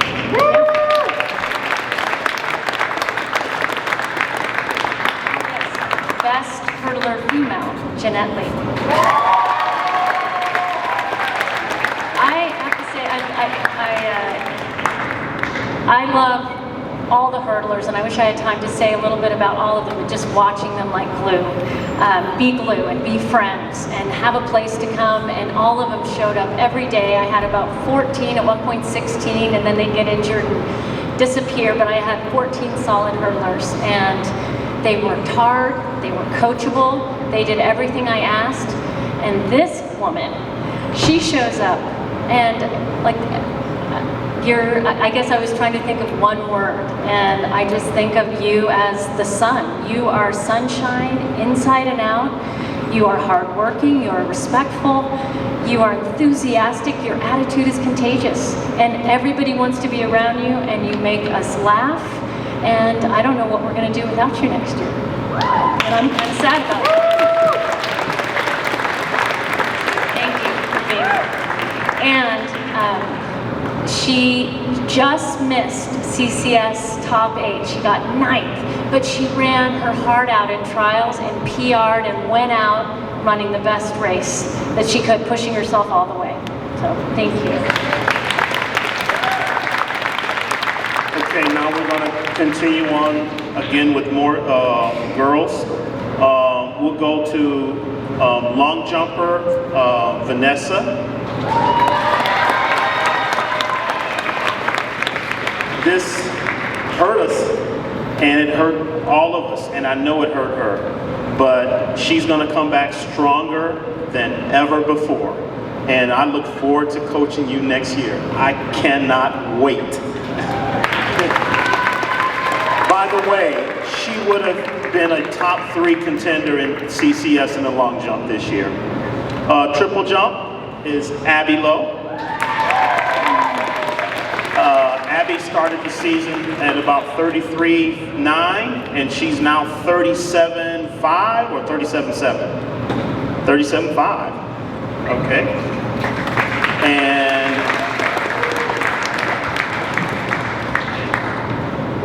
for pole vaulter, Haley Stone.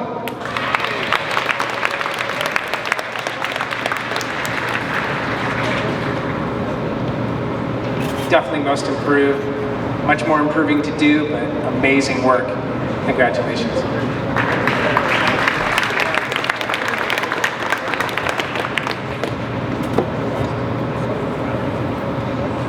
And for best thrower, Nicole Steiner. Nicole has one of the top throws in the CCS. In fact, in the trials, her warm-up toss was the furthest thrown in the CCS for this entire year. We're working hard to get to state again because she went as a freshman, and that would be great if we could do a two-peat. And congratulations for all your hard work. Great job. So for the most improved sprinter, a freshman, a joy to work with. She keeps Emma in check for me, Bridget Moore.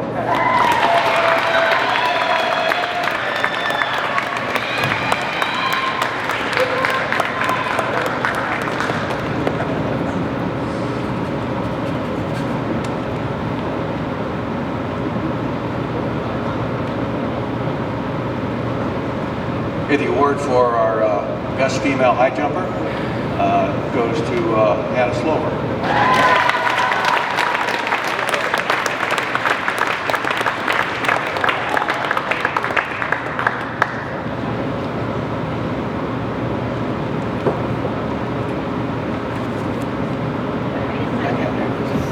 Anyway, well, I'm having a hard time right now.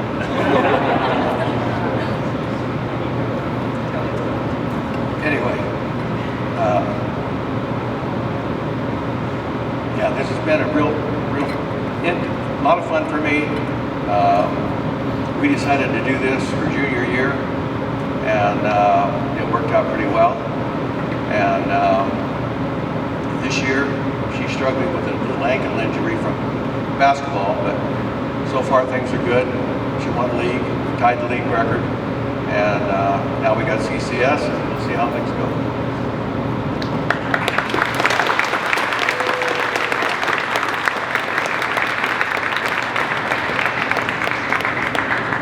So these two awards are for probably the most unloved of the teams, but critically most important. With both of these folks stepping into areas that they hadn't done before for us, we would not have we would not be in the place where we are today, either in the 4x1 CCS finals or the 4x4 CCS finals. They both stepped up, gave excellent performances, and catapulted us into the finals. Alex Cross.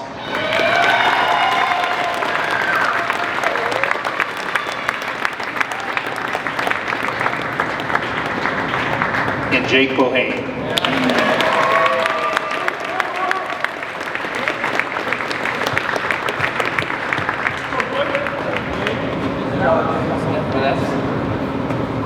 Oh, okay, so I had the privilege of having Steve check out my distance runners, and he'd say, oh, they're fast. And let's make them alternates for the 4x4 team. So Serena Salzer-Schwartz and sprinter Janie Marie, you get awards for that. So come on now.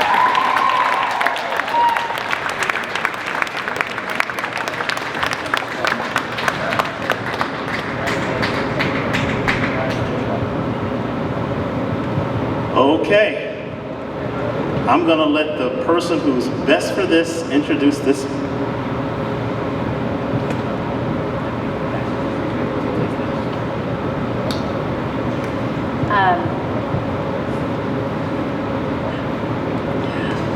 I'm actually really excited about this award. This whole season, I don't know if you know this about Arcadia, but these bags you might have seen in the picture, these are coveted bags. Like if you own one of these, it kind of makes you famous, right? Like, oh my God, you've been to Arcadia. Well, we ended up with 3 extras, and we've been waiting to figure out who are we going to give these to. It's got to be meaningful. It's got to be incredibly important.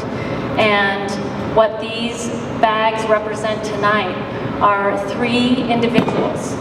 And there were more than 3, but these 3 went above and beyond.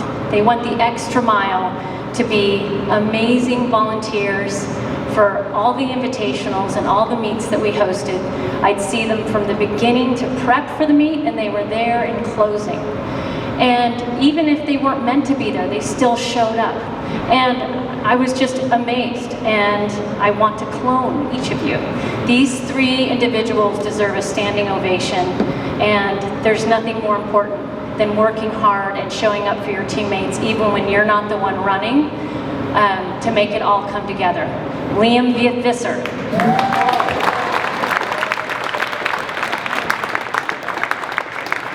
Helena Kramer. Colin Wensing.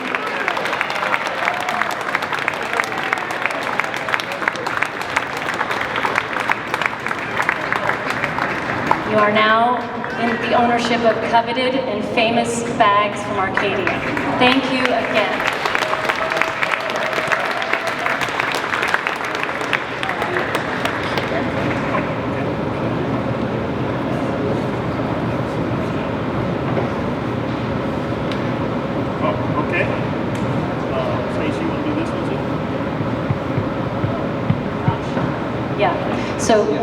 So this one is the Froshsoft Athlete of the Year, and this was a hard one, debated, and we had to all vote, but in the end, it was clear that it was Max Sroka.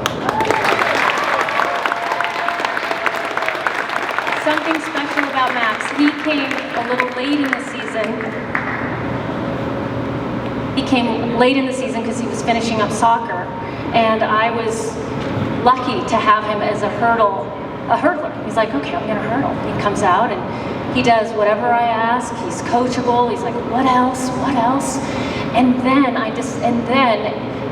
what impressed me most about Max is he's kind of like not stimulated enough. The workouts with the hurdles is just not exhausting enough. If I say you're doing 4 150s, he goes, can I do another, coach? And honestly asking, like, I need more, I want more, and I thought of one word that came to me when I watched Max race, is Seabiscuit. So Max would get a little bored sometimes, because sometimes there were no males in the hurdler section doing intervals that day, and he looked over and he saw the sprinters. He's like, coach, can I go run with the sprinters? And watching Max, it's like, I've never seen such quiet, fierce, competitive fun, determination, but he loved standing just behind someone that was doing intervals. Every interval he did was like a race, and he had fun with it, and he used the person in front of him to push himself and blow past him. And it was just really fun to see you enjoying the competition so much. So I hope to see you again next year.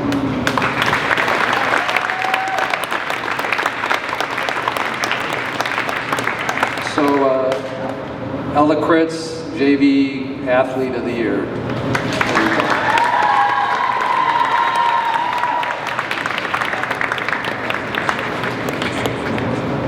So Ella's a 9th grader, club volleyball player. She showed up, you know, very good attitude. What can I do, coach, whatever. And we had no idea how good she was. And suddenly, midway through the season, she's running a 400 meter, and Steve and I were looking at it, and it's at 63.97. What? What's going on there?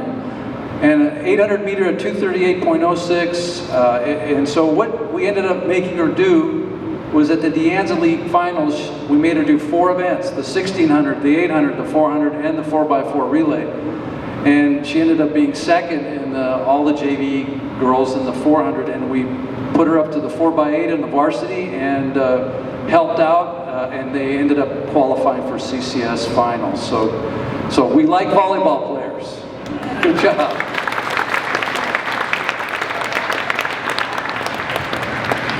One of the other really great awards that we give out, most inspirational, athletes who maybe not have been the single best, but have done so much for the team. The team looks up to them. The team understands the value of their contribution, whether they're running or not, how they enhance the team. The first one is our male most inspirational. Came out as a senior, hadn't ever run before, jumped in with a work ethic equal to anybody on the team, so much so that worked his way in to a spot that helped us secure a CCS championship, Mr. Alex Cross.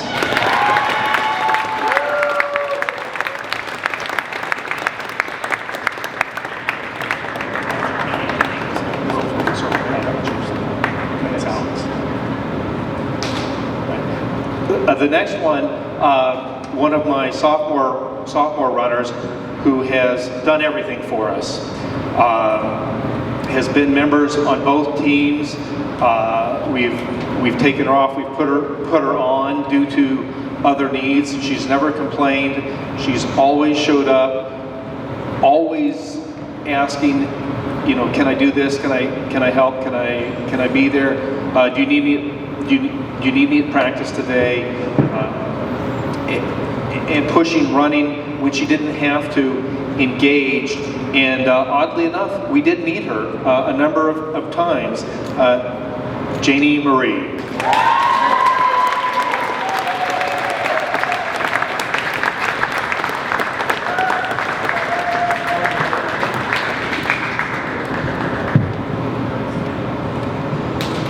And one of the things I wanted to kind of bring up as well, there's a lot of people winning awards tonight, but it can't happen without everybody's participation. So maybe you didn't get an award today, but we have lots of people that came out every single practice, like Monica Diaz down there. She came to every single throwing practice.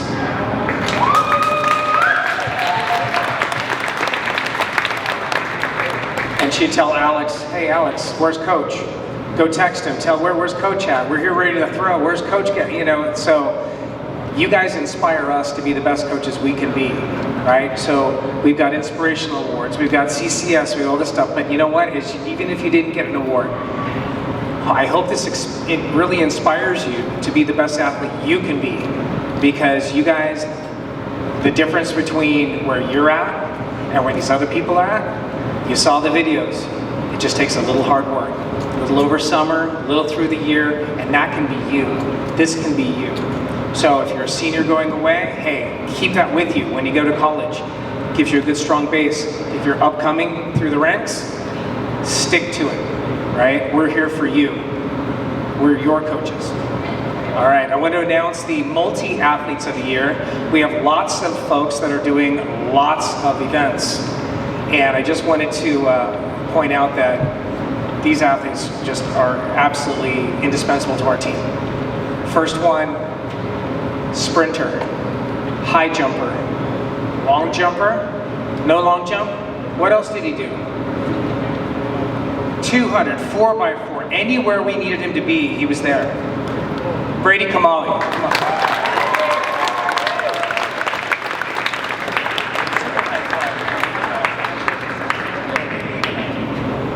The next one, same thing.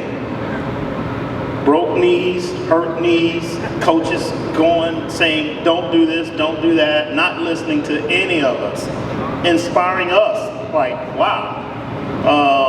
Triple jump, high jump, hurdles. It was just, and did soccer and all this other stuff. It just is, I haven't seen that in a long time, but that's Abby Lowe.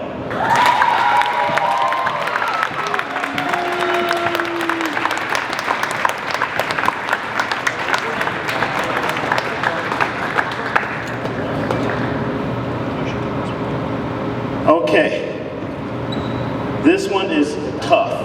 Coaches voted. We could not come up with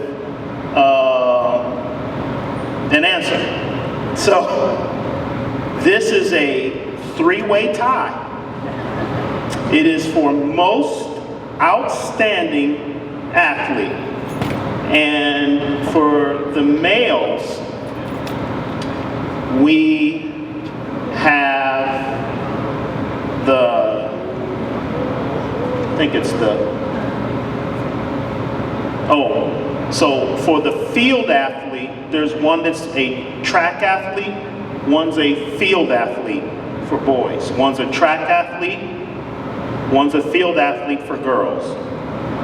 The three-way tie for the track athlete, wow, this was tough. We only have one, so somehow I'll have to go out and try to figure out how to get another two. Okay, we just have to figure it out, but don't feel left out because the coaches were stern in their votes. Mine, mine, mine, mine, mine. We could not break the tie. So, Will, Brennan, Levi, and Aiden, most outstanding male athlete, three-way tie. If one of you wants to come up and accept it for all three, get the other two. Yeah. For the most outstanding field athlete, I'll let you do this one. Because this athlete did a whole bunch of stuff. So this year I was the throws coach as well as the pole vault coach. We're throwing, we're vaulting at the same time because to try to get a dry day where we could actually pole vault was a throwing day. So you have to really balance what's going on. This athlete comes out to me, had just done his sprint workout, before did his long jump workout, comes out and says, "Hey coach, can you teach me how to pole vault?" I said, "Okay, what do you know about pole vault?" "Nothing." "How much you weigh?" "I don't know." So he looks at the numbers on the poles and says, "Yeah, that's mine." Grabs the pole, comes down. "What do I do?" This, that, comes running down, blasts over, what was it, 9 feet? First day. This guy is the epitome of an amazing athlete. Look forward to seeing great things from him in the future, but are just so excited to see the things he's doing right now as well. Boxer, come out here.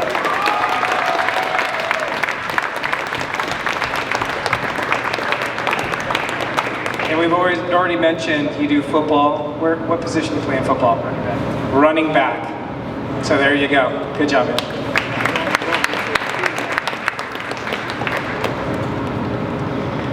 All right, I'm going to do the female field athlete.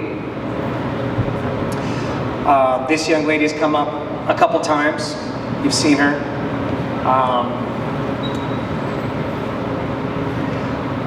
I wish all of you had come Monday to this room right here, because it was our 8th grade sports night, where all the 8th graders from the middle school, CT English, Fisher, came here to see all the coaches lined up all around, all the sports, and it was just so amazing to see these kids.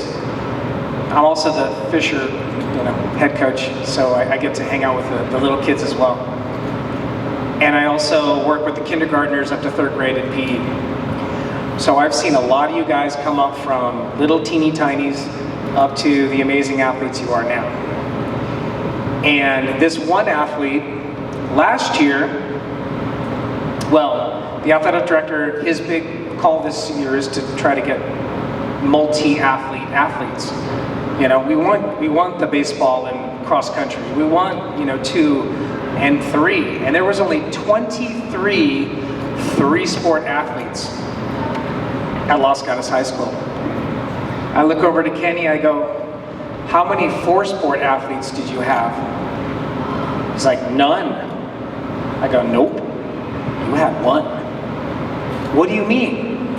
Oh, you mean you didn't know this person did basketball, softball, volleyball, and track, and doing softball and track at the same time? Oh, and volleyball, softball, and track at the same time. The same time.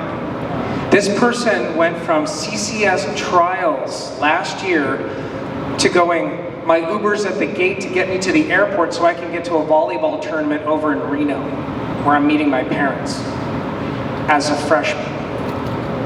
This person's dedication to all of her sports is only surpassed by the amazing dedication she has to her friends. When you see her hanging out and having such an amazing time with her friends, laughing, it's amazing to see. And I saw her at Fisher, and now I'm seeing her just having a great time at Los Gatos. So our goal is to get her up and over to state meet and have a great time doing that for the 2nd time this year. Nicole Steiner, come on down here.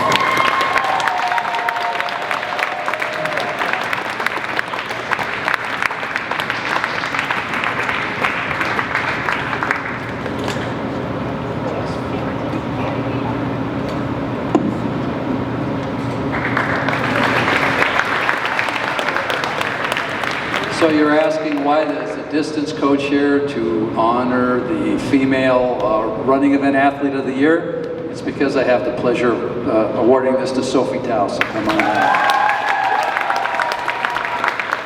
You've already heard about Sophie, so congratulations. Good job.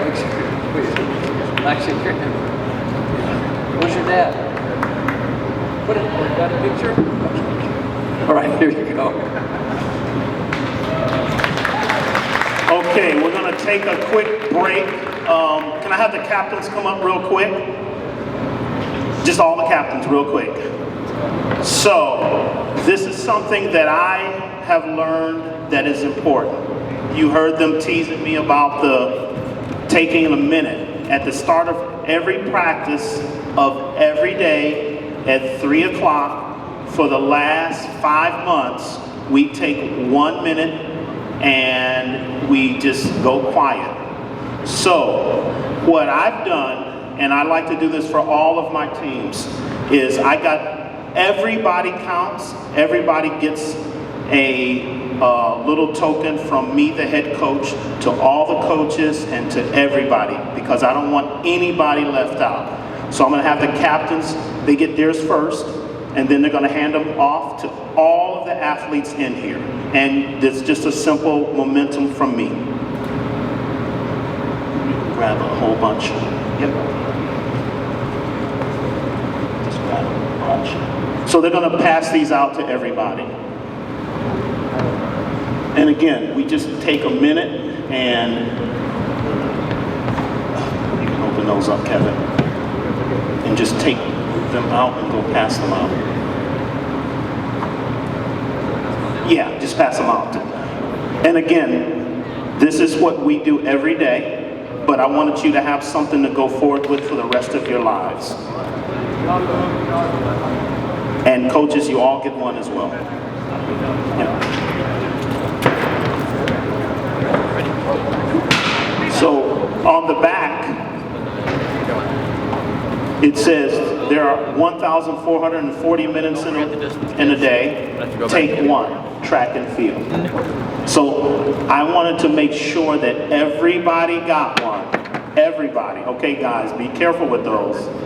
Everybody got one. It is important that you all have something from the banquet. This is what I have to make sure.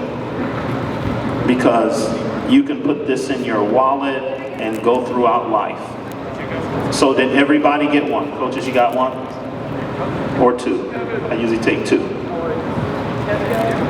And if somebody's not here, you can take one for your friends and hand one out. Yeah. So make sure everybody got one.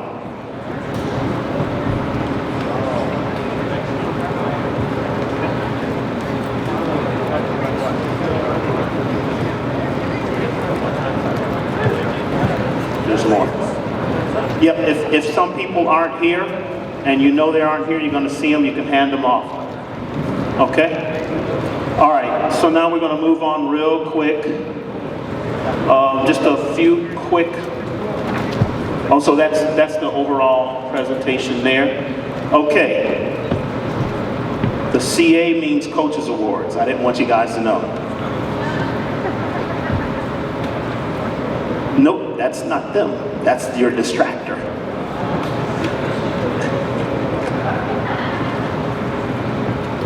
Okay, sprinters, please come up. Sprinters, all sprinters, please come up. Over here, you are going to present your sprint coach that. Yes. Next is distance, please come up. Keaton, why didn't you go up with the sprinters?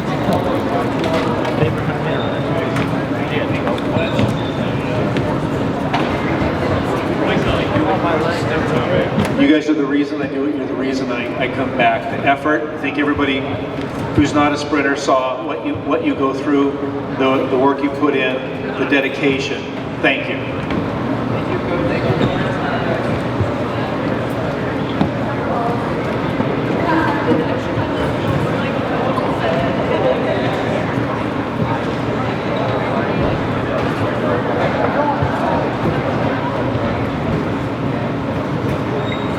Okay, Kate, come and grab his.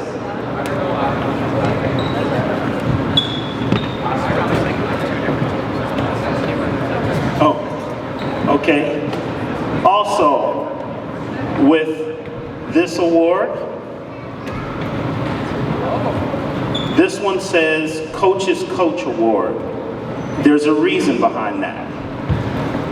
Everywhere I've gone, there's coaches that kind of stand out that help every other coach work with the coaches, and that's you. Thank you. Thank you. Thank you. Thank you very much, and we'll see you tomorrow.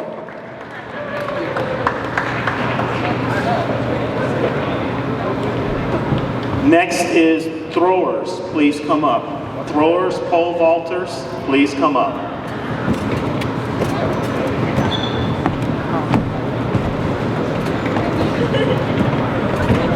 We haven't done Coaches Awards yet. We still have a few more. Throwers, here you go.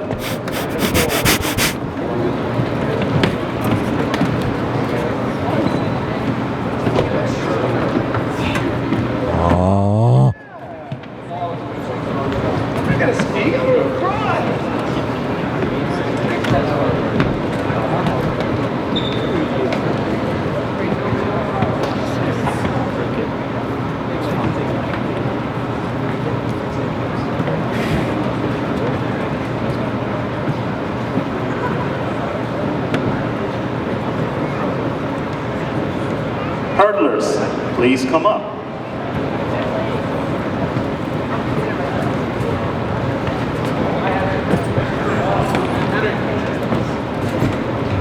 Wow, it's a big group.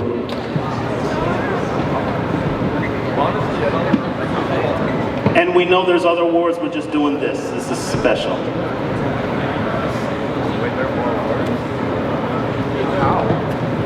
What do we even get one for?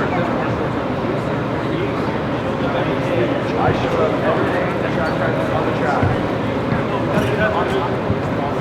For the oldest spike before and then after. Challenge it out. For the youngest person on the team, we should give a little feedback. So much. I have to stay back longer to get a good work. I think we should give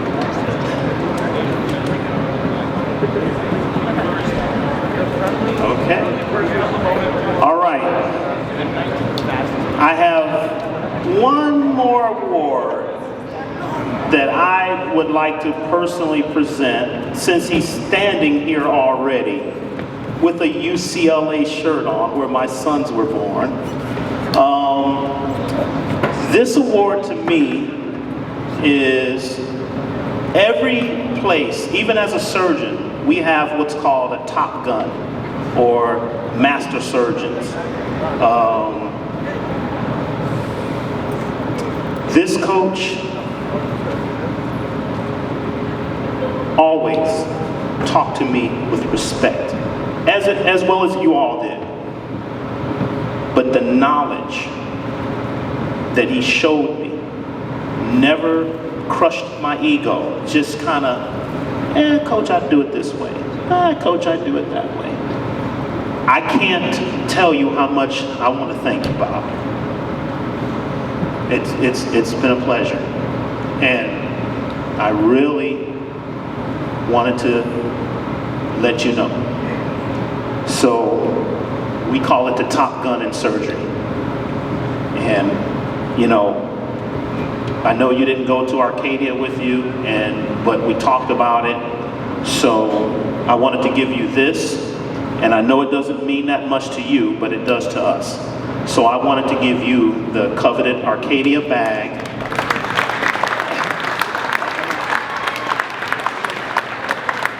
And the Top Gun Coaches Award.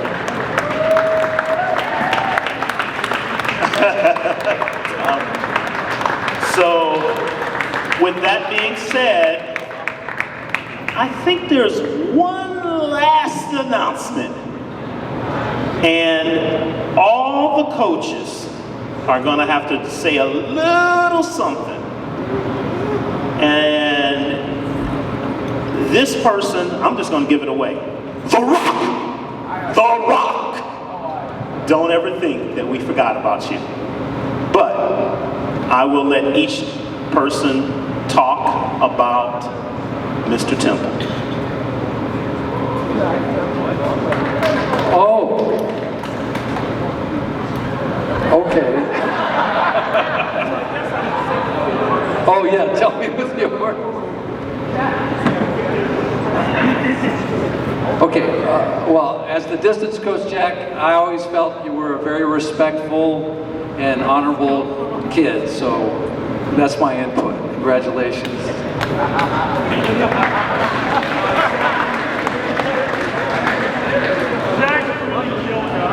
All I gotta say is talk about being well-rounded. This guy's not only an amazing athlete, he's an amazing performer. He has stage presence. If I'm ever a CEO of a company, I want you as my lead sales because you could sell anything. I'm just saying. Yeah, and I already gushed about you, just being super impressed with your attitude, tenacity, hard work, respect.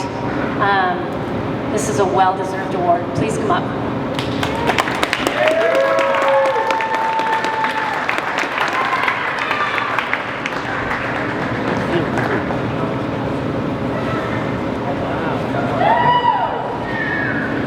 So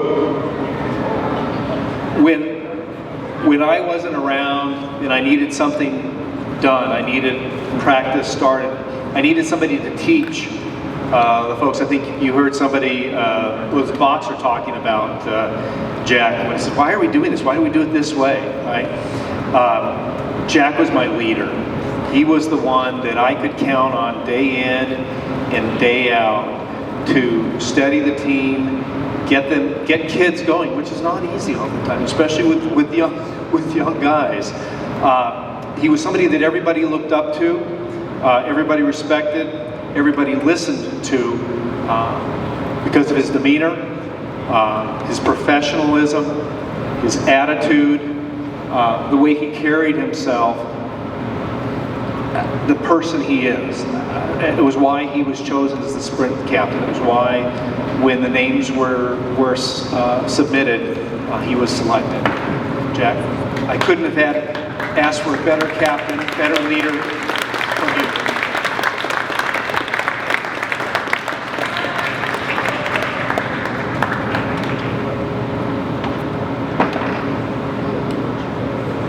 Okay, that is it for our formal presentations. I think you have a couple of presentations that you want to present.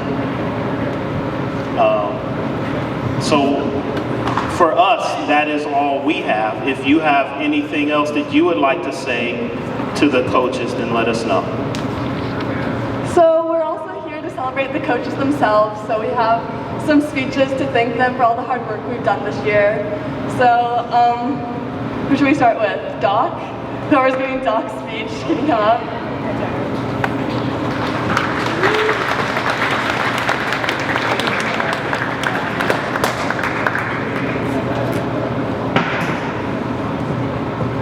Okay, so when we heard that our head coach last year was leaving, we were all understandably a little apprehensive of the introduction to a new head coach.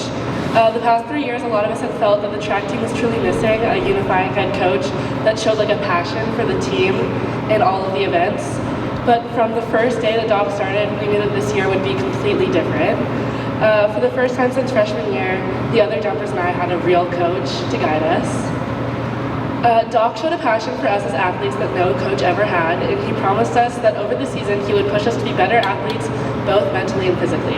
And I feel that I can speak for the whole team in saying that he certainly has. Whether it's leading us in a minute of silence every day to mentally prepare ourselves for the workout, or providing us with expensive equipment like a Vertimax to push us to the next level in strength and training, Coach is always there for the team. There are very few people who could spend all day on their feet in the operating room, only to spend their entire afternoon on their feet coaching track. And this is what has made Doc such an amazing and inspiring coach to all of us. The level of passion that he demonstrates daily for our team and athletes pushes us to show the same passion for our team and our events. Doc took a team that had potential but hadn't had a coach to fulfill it, and turned us into the team that every other team in our section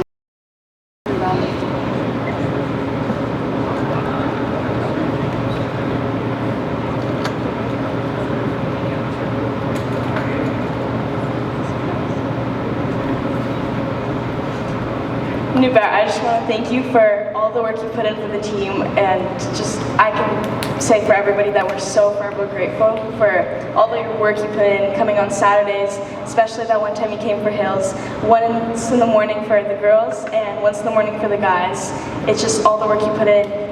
Everybody's getting so much better, and we just want to thank you.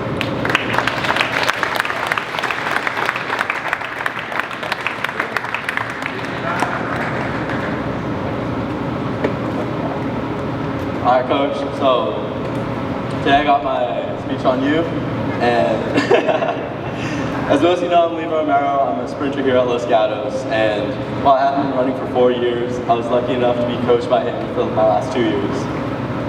And so when I first joined track, it was a little intimidating, a whole new atmosphere.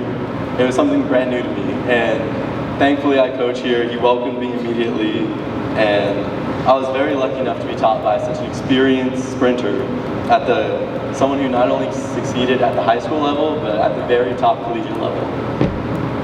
Throughout the season, he helped us develop the necessary skills we needed to succeed. Unfortunately for me, he discovered early on that I could be pretty good at running long sprints, and he stuck me on that 4x4 team. Little did I know it would be the greatest decision of my track career. Another point that I feel needs to be mentioned is how great of a leader Coach is. There aren't many people who have the same level of motivational skills as him. He helps athletes develop the discipline they need for when they don't have motivation.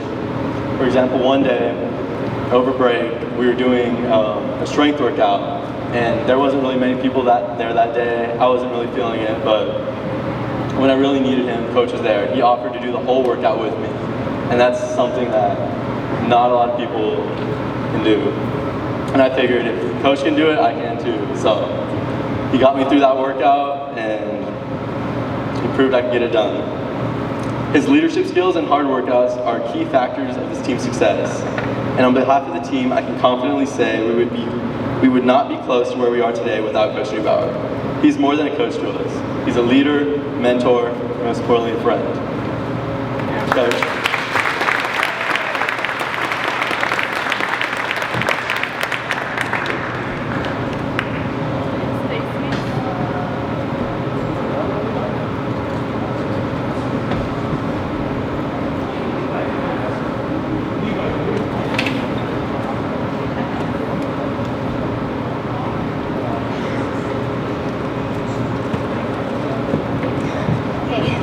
When I first heard that we were getting a hurdle coach, I was kind of like, whatever, as our team had not really had a hurdle coach for 3 or 4 years. I mean, unless you count Colin and Abby.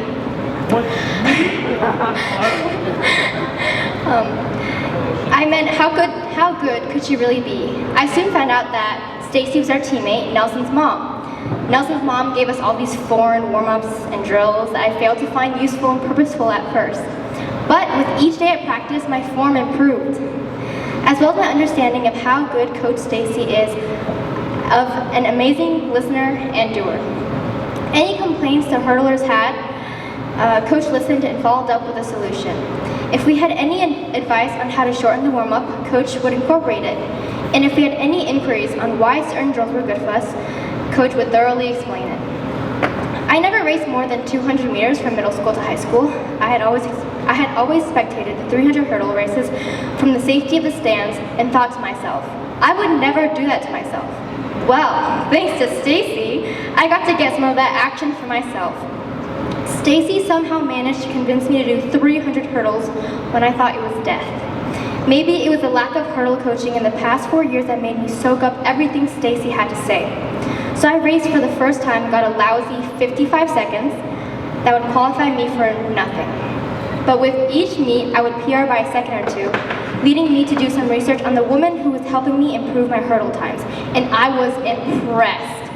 An article written in Mercury News does not even begin to sum up Stacy's greatness. Only a portion of it. It read, as a junior, Stacy won the CCS title in the 100 hurdles and 300 hurdles, both marks breaking the school record. She was a 10th in the state in the 300 hurdles as a junior and 9th in the state in the 100 hurdles as a senior. Upon confronting Stacy with her amazing times, she asked, was that what I really ran? Her reaction reveals just how humble Stacy is. Not only does she have an abundance of humility, Stacy believes in me. Before every hurdle race, I would drag my feet while heading over to the warm-up area in dread. And then Stacy would show up with her big smile and slogan, this is just a race, so have fun. Which was exactly what I needed to hear each time. Even after every race, Stacy would surprise me with a text on what I did well and what we needed to work on, with an in-depth analysis on a video I didn't even know she took of my race. Despite having 2 big falls in my races on 2 separate occasions that chipped away at my confidence, Stacy worked through those bumps with me, and I was able to end the season with 47 seconds as my PR. With each PR, Stacy squealed and cheered with me the loudest. With each fall or stumble, Stacy always knew exactly what to say, and before each race, Stacy would be sitting next to me, staring at the start line. With Stacy's support and coaching, I have learned a lot about myself and what I am capable of, and to focus on what is important, having fun and focusing on my own progress. Coach Stacy, I'm so grateful that you came to coach us.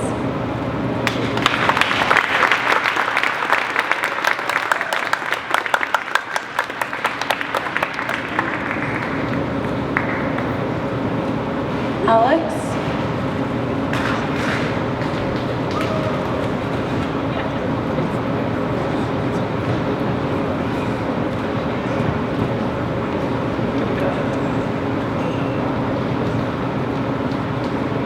Okay, so I'd like to talk about Coach Kappen a little bit. First of all, Coach Kappen, more than any other coach, his sole purpose is just to help us stay positive and have fun out on the track. Like, unlike any other coach I've ever had, he's just telling me, do whatever track event you want. Like, if you don't want to do shot put, if you don't want to do discus, come out and pole vault with me. You can do whatever you want. You're out here to have fun, and I really appreciate you for just having our best interests in mind. And also, Coach Kappen, I really appreciate his funny comments. He has a lot of these funny catchphrases that he uses to help us remember certain aspects of the shot and disc. For example, he says, "Don't neuter the puppy," which basically means like just stay forward, I think, when you're doing your throw, and don't kind of like crouch in on yourself. I'm not exactly sure how that how that relates, but it really helped me out and really helped me remember what exactly to do. And he also has some really good tips in throws that are just like kick the can for the disc and tree mountain, and those just are so helpful. And he just really has a way of like giving us these phrases that really just help us like memorize and understand the technique, because disc and shot are just extremely technical events, and through Coach Kappen's help I was able to improve a lot this season. And not only that, but I don't know if you guys know, but he got like the most athletic captain award, and as he should, because he's a decathlete and he's still throwing like 130 feet with the 1 kilogram disc, and he's pole vaulting 12 feet. That's incredible. I didn't even pole vault 12 feet, and he's like 3 times my age.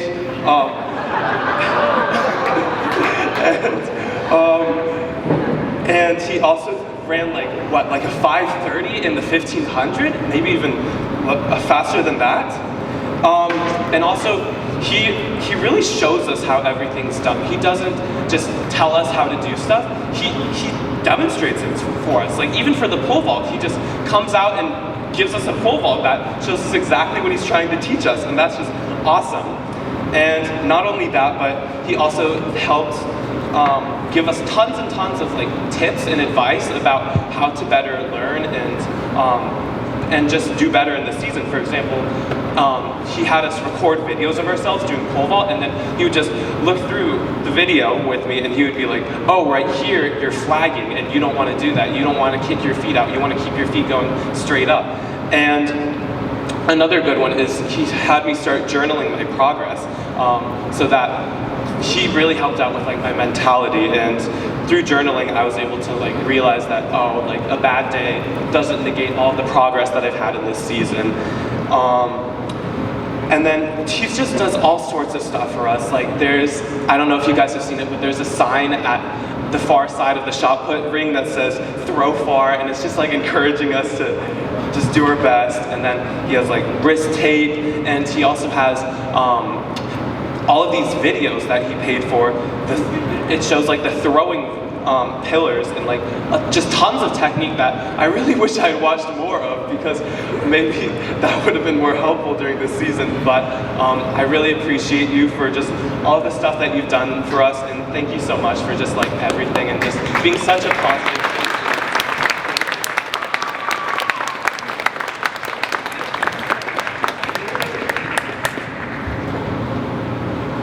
Coach Slover, come up.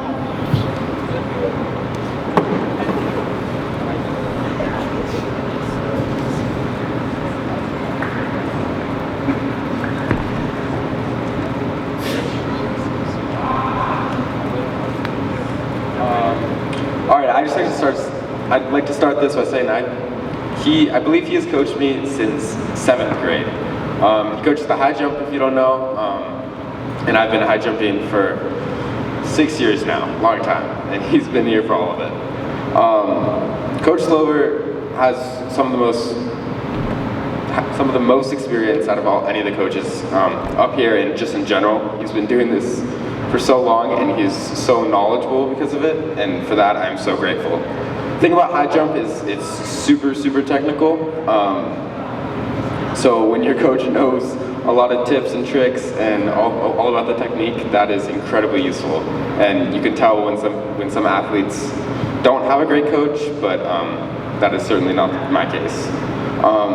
There are a lot of ups and downs in high jump, both literally and figuratively. But Coach Slover has been there through all of it.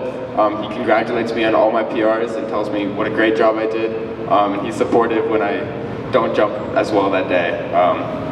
He gives me reasons for why and helps me move forward. Coach Slover has been there since the beginning. He's helped me climb all the ranks of high jump. And for that, I'm so grateful. He's been there for all my PRs and helped me through everything. So Coach Slover, thank you for being some of the most knowledgeable, kind, and helpful coaches.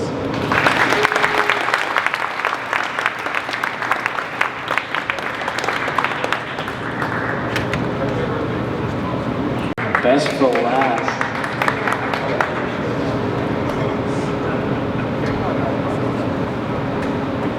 So Coach Paul, I've known you for a long time. Yeah, since 6th grade. You have been part of my running journey ever since the beginning. I just wanted to say that it's been an honor to have you as my coach for the last 7 years. You were there when I first joined cross country in 6th grade, training me up to run that dreaded Montgomery Hill, but always providing me those great healthy snacks of Sour Patch and gummy worms. You were there when we were one of the bottom ranked teams in cross country in high school, getting 3rd to last in leagues and not even being able to make CCS. But despite us sucking so much, you decided to stay and embrace our goofiness, bringing us from the bottom of CCS to being our 2022 CCS champions. As you can see, I have had so many great memories with you, but the most recent one that stood out to me was at the stand for me. I just had one of the worst relays of my life. I was way off the split I wanted to hit, and I felt like I let the whole team down. But here you come, cheering me up, telling me not to worry, and that I did what I could for the day. But the most special thing about this moment was before you left, you pull a big bag of gummy bears and say, "Do you like Haribo's?" And I was like, "What? The whole bag?" And that was just I was just so happy to see you do that. These special moments are why we treasure you so much. You never let a bad moment destroy us. Your kindness goes a long way. You always make me look forward to every practice, even if we have double inverted pyramid workouts that make us sore for the next 3 days. Thank you for making the last 7 years a blast. I'm so thankful for you being part of my running journey all the way back to 6th grade, and now it is an honor to be able to finish this with you. It is so sad that my time with the team is over, but I know your legacy will carry on to the future generations of runners. All good things must come to an end, but I know that all the valuable skills you taught me will be with me forever.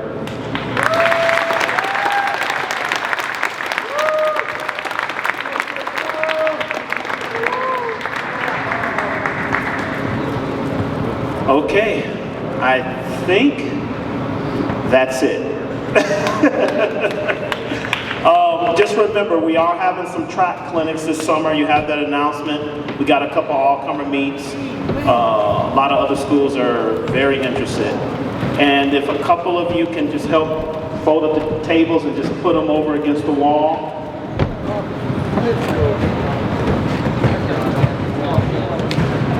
Oh, also, can some people help put up the tables in the quad?